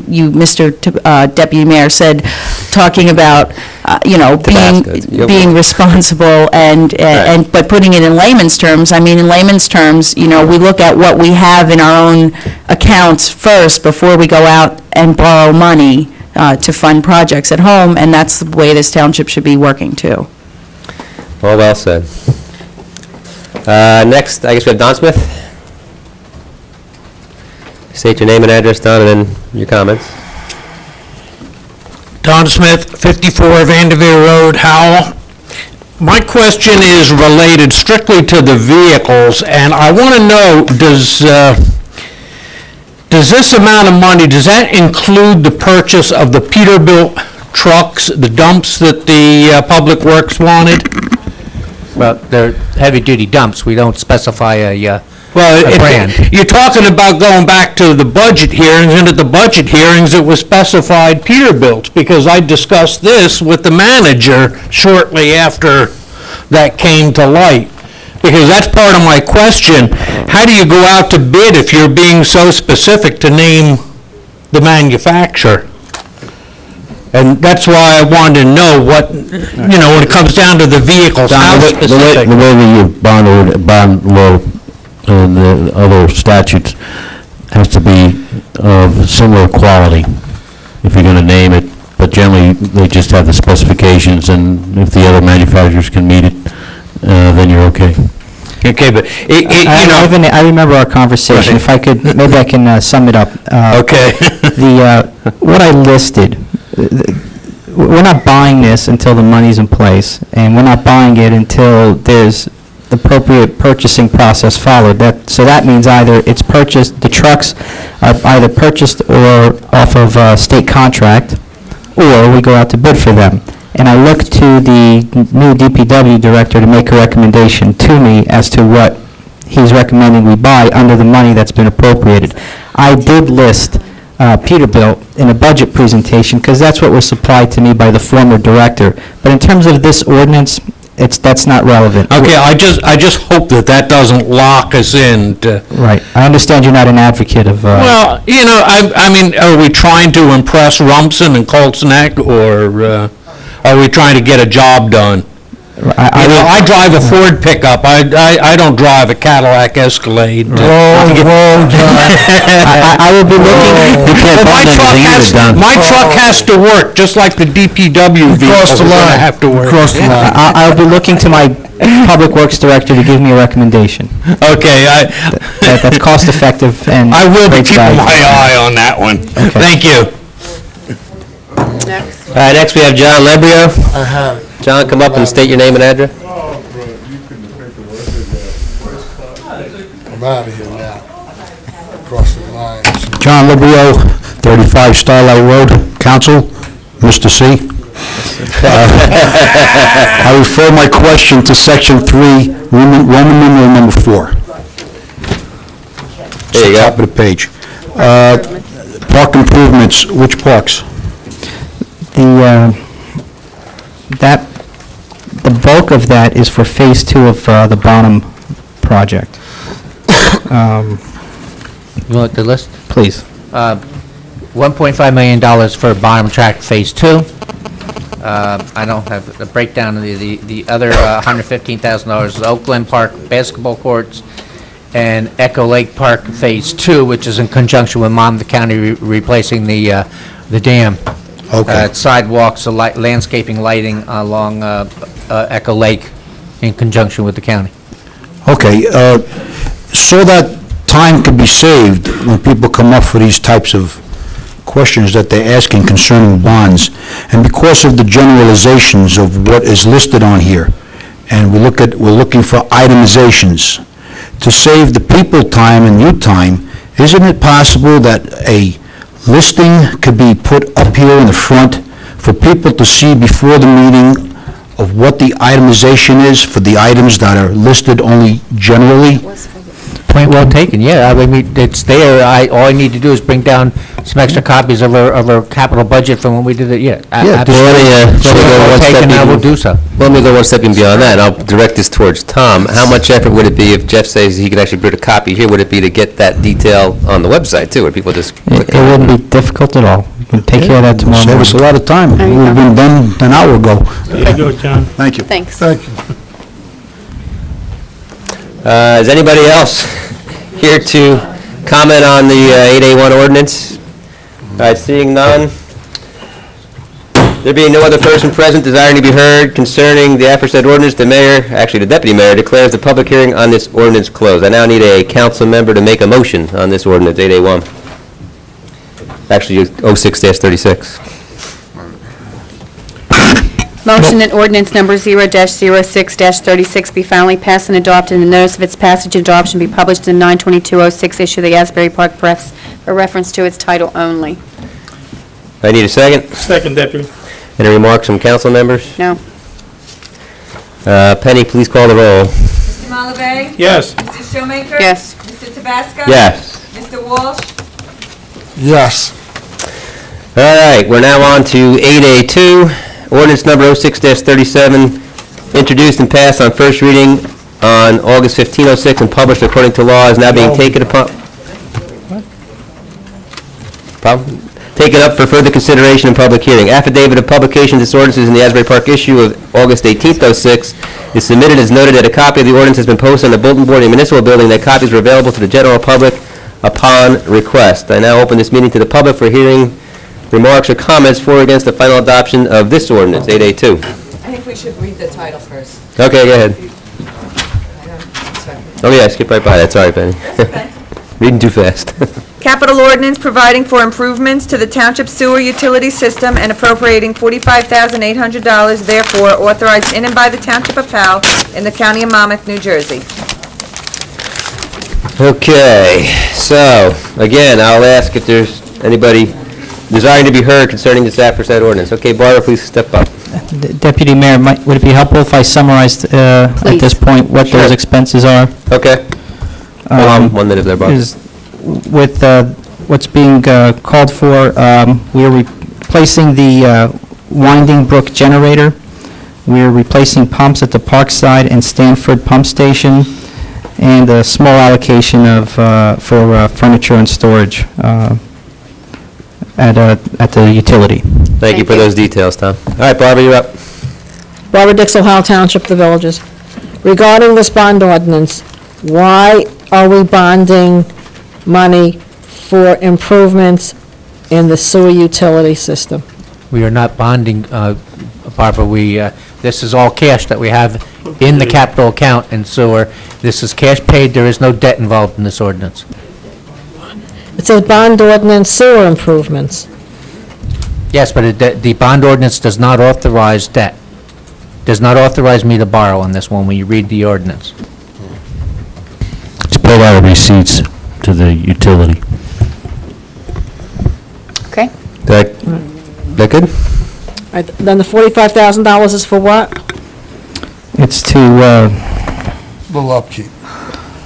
yeah. The Winding Brook Replace substation. Winding Brook generator, pumps, replace pumps at the Parkside and Stanford Pump Station, and some furniture and storage equipment for the office. And they have the money for this? Yes. There's no debt? No debt. Thank you. Are you sure we have the money for this? I want to We ask have the one. money for this, yes, we do. Anybody else desiring to be heard on this particular ordinance? money if they need. Is there anybody else desiring to be heard on this? Okay. There being no other person desiring to be heard concerning the aforesaid ordinance, the deputy mayor declares the public hearing on this ordinance closed. I need a motion from a council member. Motion that ordinance number 0-06-37 be finally passed and adopted, and notice of its passage and adoption be published in the 9/22 issue of the Asbury Park Press by reference to its title only. Need a second? I'll second it. Let me get in the fray here. Any remarks from council members? No. No. Okay, Penny, call the roll. Mr. Malavey? Yes. Mrs. Showmaker? Yes. Mr. Tabasco? Yes. Mr. Walsh? Yes. Okay, we're now on to 8A3, the bond ordinance on park improvements.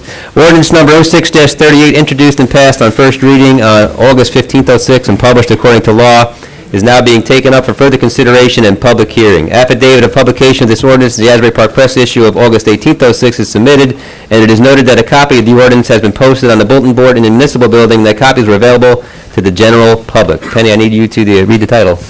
Bond ordinance providing for park improvements appropriating $144,000, therefore, and authorizing the issuance of $132,000 bonds and notes to finance a portion of cost thereof, authorized in and by the Township of Howell in the County of Monmouth, New Jersey. Okay, I now open the meeting to the public for a hearing. Any remarks or comments for or against the final adoption of this ordinance? Anybody looking to come up to comment about this particular one? One more time. Anybody want to speak on this one? Okay, there being no other person present desiring to be heard concerning the aforesaid ordinance, the deputy mayor declares the public hearing on this ordinance closed. I need a motion from a council member. Motion that ordinance number 0-06-38 be finally passed and adopted, and the notice of its passage and adoption be published in the 9/22 issue of the Asbury Park Press by reference to its title only. Need a second? Second, Deputy. Roll call, please, Penny. Mr. Malavey? Yes. Mrs. Showmaker? Yes.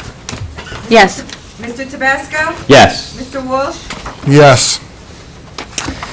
Okay, we're now up to 8A4, which is the ordinance on potentially dangerous dogs. Ordinance number 06-41, introduced and passed on first reading on August 15th, 06, and published according to law, is now being taken up for further consideration and public hearing. Affidavit of publication of this ordinance in the Asbury Park Press issue of August 18th, 06 is submitted, and it is noted that a copy of the ordinance has been posted on the bulletin board in the municipal building, and that copies were available to the general public upon request. Penny, will you please read the title of the ordinance?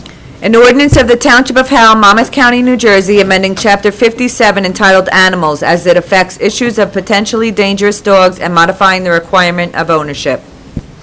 Okay, I now open this meeting to the public for hearing remarks or comments for or against the final adoption of this ordinance. And it looks like we have Vince Lariah getting ready to come on up. Okay, Vince. Talk about the dog. State your name and address when you first get to the mic. Vince Lariah, 56C, the Villages. I support the ordinance. I support ratcheting up the licensing fees for dangerous animals. I'd like the board to consider, and whoever else will be involved, that this only be a work in process.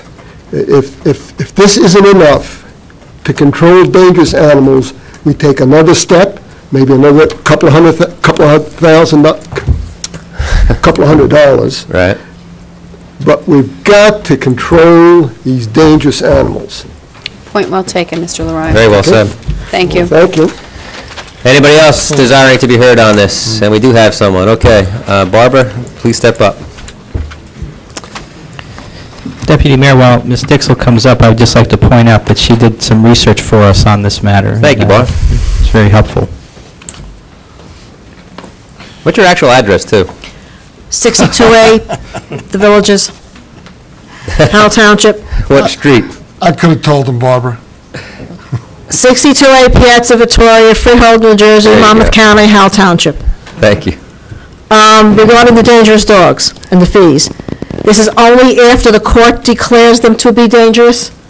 Correct. Okay, what about, do dogs get licensed yearly? Yes. Yes. Does this affect a yearly license fee as well if it's On that breed? No, not on a breed, but on that dog that was Deemed dangerous. deemed dangerous. Yes. Okay. Okay. And at any point, are you going to entertain any other motions about listing dangerous dog breeds? No. No. No, okay. Speak in the mic, Dundee. In New Jersey, at that point, I don't think there's any statutory authority for outlawing, quote, dangerous breeds, so it's done pursuant to our ordinance and state law on a case-by-case basis, adjudicated by the municipal court judge. No discriminating against the dog. Okay, thank you very much. Thank you. We do have another speaker, Pauline Smith. After Barbara steps down, you may step up. Just one quick question. State your name and address when you get to the mic as usual.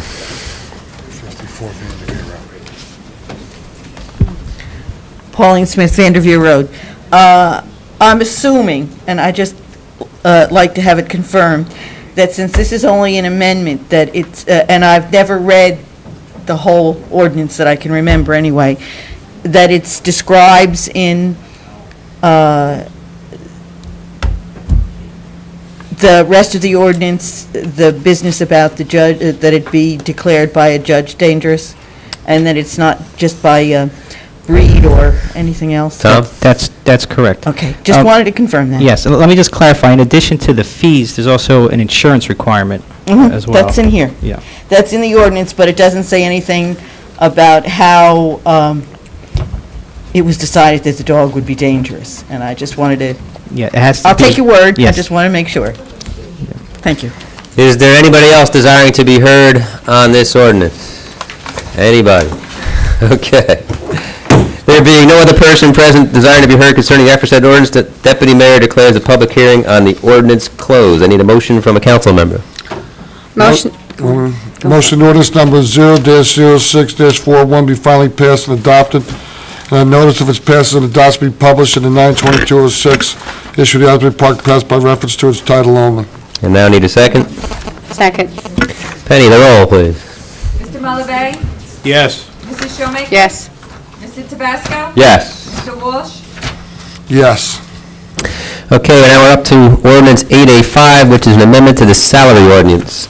Ordinance 06-42, introduced and passed on first reading on August 15th, 06, and published according to law, is now being taken up for further consideration and public hearing. Affidavit of publication of this ordinance in the Asbury Park Press issue of August 18th, 06 is submitted, and is noted that a copy of the ordinance has been posted on the bulletin board in the municipal building, and that copies are available to the general public upon request. Penny, can you please read the title of the ordinance?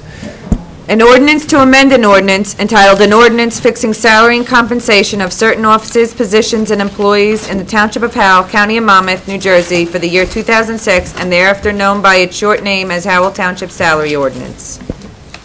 I now open this meeting to the public for hearing, remarks, or comments for or against the final adoption of this ordinance. And we do have one person. Abe, you may step on up. Again, when you come up, state your name and address first.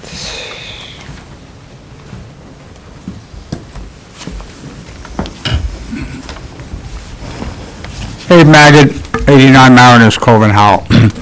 I just would like to know on the three categories here, different positions, what is the present for each one, minimum and maximum, before this is amended? Good question. For the position of Assistant Township Engineer, there isn't one. So we need to establish one. Okay. For the position of Director of Parks and Recreation, the salary actually isn't a minimum or a maximum, it's specific as per a contract. And so, but what we're looking to do is to establish ranges. So right now, you're saying for the second one, presently existing, there is no minimum and maximum for the Director of Parks and Recreation Director. Is that Correct, there's a vacancy that has to be filled. Fine. Okay. And the minimum, the salary for the Assistant Parks and Recreation Director is actually a new title. Okay. Because, let me just explain that. There is a title for Assistant Director of Parks and Recreation, but it used to include the Buildings and Grounds Superintendent, so it was a much higher salary. Okay. Because it had a number of functions under it. Okay, I understand. And you told me the Director of Parks and Recreation Director, there is presently, for whatever the reason, no minimum and no maximum. There's a vacancy in that position. Okay. And the third one, Assistant Township Engineer, is there a minimum, maximum presently before this goes in? It's a new position. All three are new? No. Well, more or less. No. The first one is a hybrid, I understand. Correct. So that's just being adjusted. Two. There's two plus an adjustment, right? Correct. Correct. And just one other thing. So whatever salaries they are, this has to then come before the union and the township, and then there's a discussion on it. Is that what it is? Okay. Long ordeal. Well, okay. And the new ones will fall within these two new minimum and maximum categories. Correct. Okay. And the union, the Teamsters Union, local number 469, knows all about the minimum maximum, so there isn't a problem, or they I'm don't? not commenting on that. Not coming. Okay, that's fine. Is there anyone else desiring to be heard on this particular ordinance? Anybody else? Okay, there being no other person present desiring to be heard concerning the aforesaid ordinance, the deputy mayor declares the public hearing on this ordinance closed. I need a council member to make a motion. I'm done. Yeah. Motion to ordinance number 0-06-42 be finally passed and adopted, and this issue was passed and adopted to be published in the 9/22/06 issue of the Asbury Park Press by reference to its title only. Thank you, Bob. I now need a second from a council member. Second, Deputy. Okay, Penny, call the roll. Mr. Mullavey? Yes. Mrs. Showmaker? Yes. Mr. Tabasco? Yes. Mr. Walsh? Yes. All right, we're now up to 8A6, which is ordinance 06-39. This has to do with amending the Chapter 273 solid waste. Ordinance number 06-39, introduced and passed on first reading on July 25th, 06, and published according to law, is now being taken up for further consideration in public hearing. Affidavit of publication of this ordinance in the Asbury Park Press issue of July 28, 06 is submitted, and it is noted that a copy of the ordinance has been posted on the bulletin board in the municipal building, and that copies are available to the general public upon request. Penny, can you please read the title of the ordinance? An ordinance of the Township of Howell, Monmouth County, New Jersey, amending Chapter 273 entitled Solid Waste. Okay, I'm going to open this meeting now to the public for hearing, remarks, or comments for or against the final adoption of this ordinance. Is there anybody desiring to be heard on this? No. Nice fake video. Comment if I may. What can I tell you? You got your name on air. You have a comment? Comment. Let me just say, first, there being no other person present desiring to be heard concerning the aforesaid ordinance, the mayor declares the public hearing on this ordinance closed. I'll take a motion in a second, and you can make your comment. So I need a motion from a council member. So move. We have to motion that ordinance number 0-06-39 be finally passed and adopted. The notice of its passage and adoption be published 9/22/06. Issue the Asbury Park Press by reference to its title only. Second, please, from another council member. Second. Okay, Cynthia, you're free to remark. Quick comment. The only thing that this is referring to is that we're setting times in line with other municipalities around us. Just to be clear, some municipalities, primarily those that rely on private contractors, where the town doesn't go out and get a bid and provide the service, many of those municipalities haven't addressed it. Some have, but what you'll find is that most of the communities that have addressed it have done it through their contract, where they go out to bid for collection services, and they specify in their contract what the hours of operation are. And in a majority of those cases, it's 7 o'clock is the earliest start time, but then they vary in terms of when they have to end. Just for the record, I would much rather somebody pick up my garbage at 5 o'clock in the morning than 7 o'clock at night. Any other remarks? Yeah, if I may, just, I know several meetings ago, there was some concern from some residents about the change of time.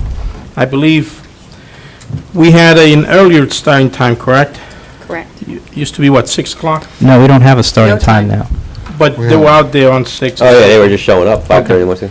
Oh, yeah. Well, at least this establishes some time, but I think this resident's concern was about, school-age children, at the bus stops and this and that, but I was just thinking about that, and regardless of what time they start, you may run into some children. That's correct. At the corners, at the bus stops, waiting for their buses to be picked up. So, could we, when, obviously you're going to be contacting all these companies, right, the township is? Yes. Could we send just as a reference, as a note to them to, obviously for their drivers to obey the speed limits and obviously give way to the school kids, Excellent suggestion. Yeah, I think that would be beneficial. Any other remarks? Bob, any other remark?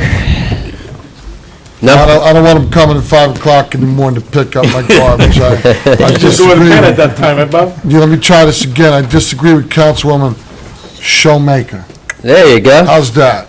Pronounced correctly. All right, Penny, please call the roll. Deputy Mayor, I just want to point out, there is a resident who's been calling me every other week, anticipating that this is going to be adopted sooner or later. She didn't speak tonight, she is here, and she doesn't normally come out to council meetings, but she's waiting with bated breath to make sure this gets passed, so she can get a good night's sleep. All right. Again, Penny, please call the roll. Mr. Malabay? Yes. Mrs. Showmaker? Yes. Mr. Tabasco? Yes. Mr. Walsh? Yes. Okay, we're now on to new business. We're going to go back and talk about 9A1, which you had a comment, Cynthia? Yeah, well, I don't want you to forget that. Oh, okay. I didn't forget. Introduction of the ordinance. This is an introduction of the ordinance, which will be just introduced tonight, and there'll be a public hearing on October 3rd. I need a council member to introduce this ordinance. Motion to introduce ordinance number 0-06-43 on first reading by title, and to order the same to be published in full in the 9/22 issue of the Asbury Park Press, together with notice of its introduction and passage on first reading by title, and that be further considered for final passage of a public hearing at a meeting of the Township Council to be held on October 3rd, 2006, 8 p.m. prevailing time in the municipal building. Okay, we have a motion on this raffle bingo legalized gaming ordinance, and I need a second by another council member. Second. Penny, please read the title. An ordinance of the Township of Howell, Monmouth County, New Jersey, establishing fees for raffles, bingo, and legalized games of chance. All right, do we have any remarks from fellow council members here? All right, no? Please, Penny, please call the roll. Mr. Malabay? Yes. Mrs. Showmaker? Yes. Mr. Tabasco? Yes. Mr. Walsh? Yes. All right, we're done, and all the way on to the last page. Can I make one comment? I'm not sure that the motions 9C1 and 9C2 were included. No, you're probably right, Cynthia, thank you. I don't recall that. So do we need to? When we did the consent, Did a consent. All right, go ahead. did we do them with consent? You put them in. So I'd like to make a motion to include 9C1 and 9C2. Second. Any remarks from fellow council members? No. Hearing none, Penny, please call the roll. Mr. Malabay? Yes. Mrs. Showmaker? Yes. Mr. Tabasco? Yes. Mr. Walsh? Yes. Okay, do we have any correspondence tonight that we further need to talk about? Last correspondence. Let's not open that up. All right, so, just so everybody knows, we have the upcoming schedule here. Our workshop meeting will be Tuesday, October 3, the executive session again starting at 6:30, the public session starting at 8. I'll remind folks that the public participation meeting on Tuesday, October 10, will be at Memorial Middle School. I'll say it one more time. It will not be here in Town Hall. It is at Memorial Middle School, the October 10th public participation meeting. And the regular meeting will be on Tuesday, October 17th, back here at Town Hall. Do any council members have anything else to talk about before we Where's that adjourn? going to be, Deputy Mayor? Repeat that again. Memorial Middle School? Howell,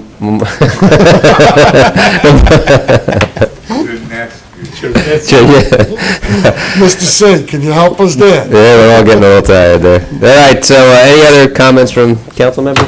I need a motion to adjourn. So moved. Second. All in favor? Aye. Good night. All right, it's 11:06. Good.